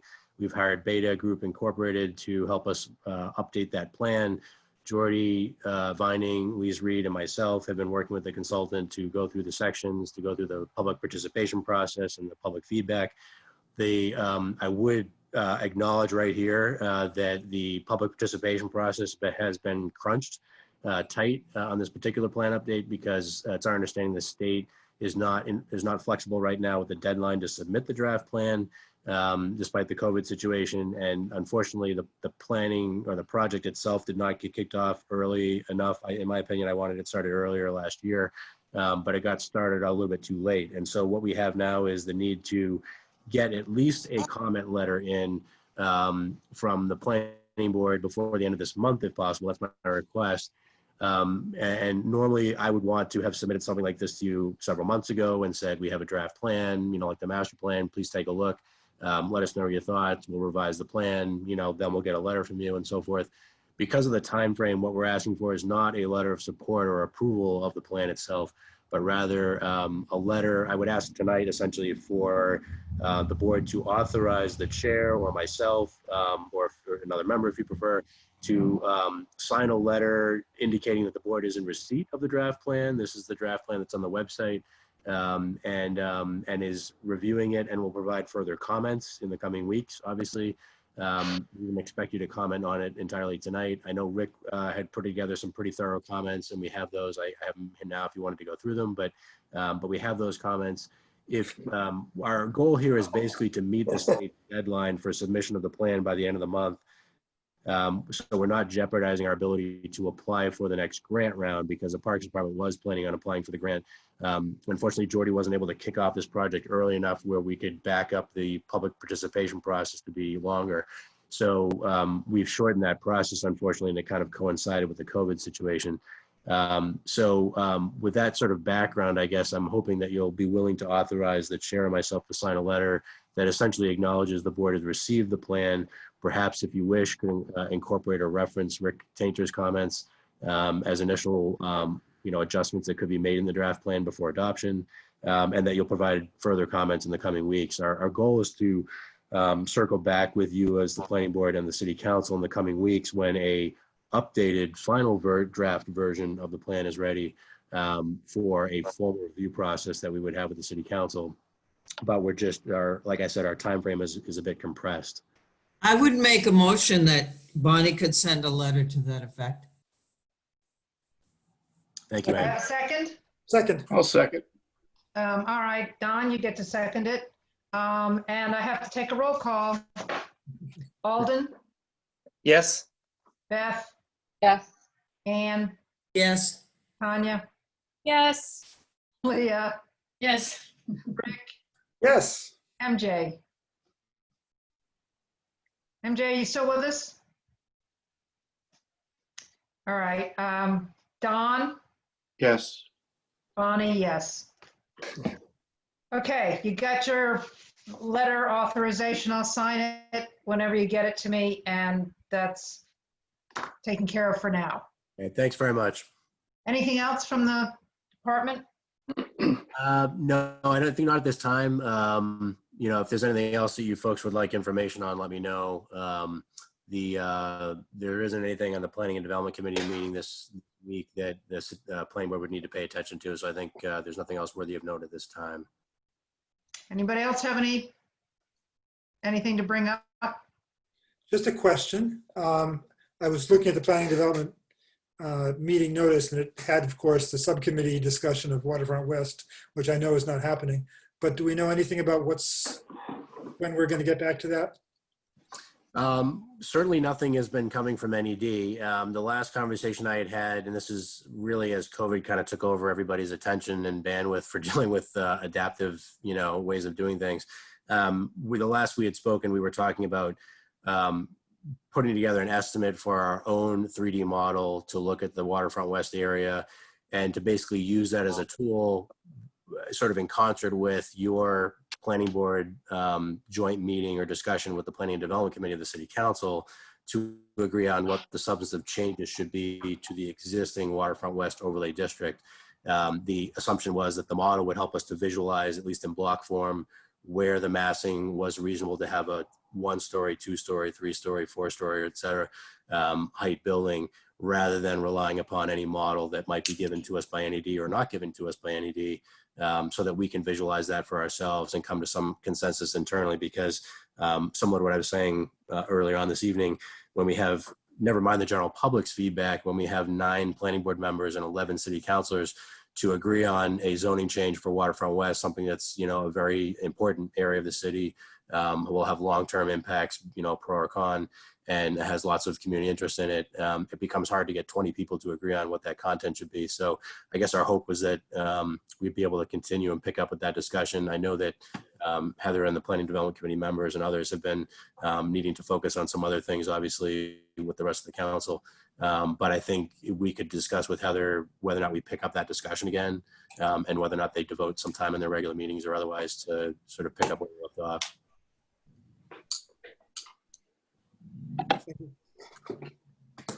Okay, if there's nothing else, I will consider a motion to adjourn.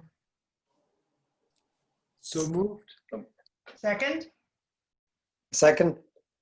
Alden, okay. And the last roll call of the night, Alden, Yes? Beth, Yeah. Anne, Absolutely. Tanya, Yes. Leah, Yes. Rick, Yes. MJ, Definitely. Don, Unequivocally. Bonnie, yes, thank you. This was an easy one. Yeah. Welcome again, Alden, and I don't know, whatever I say is probably inappropriate, so I won't say anything about preparing for the next meeting.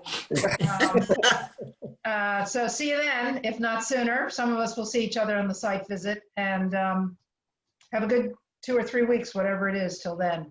Thanks, Bonnie. Very good. Thank you. Hello. Bye. Bye-bye. Bye. Bye.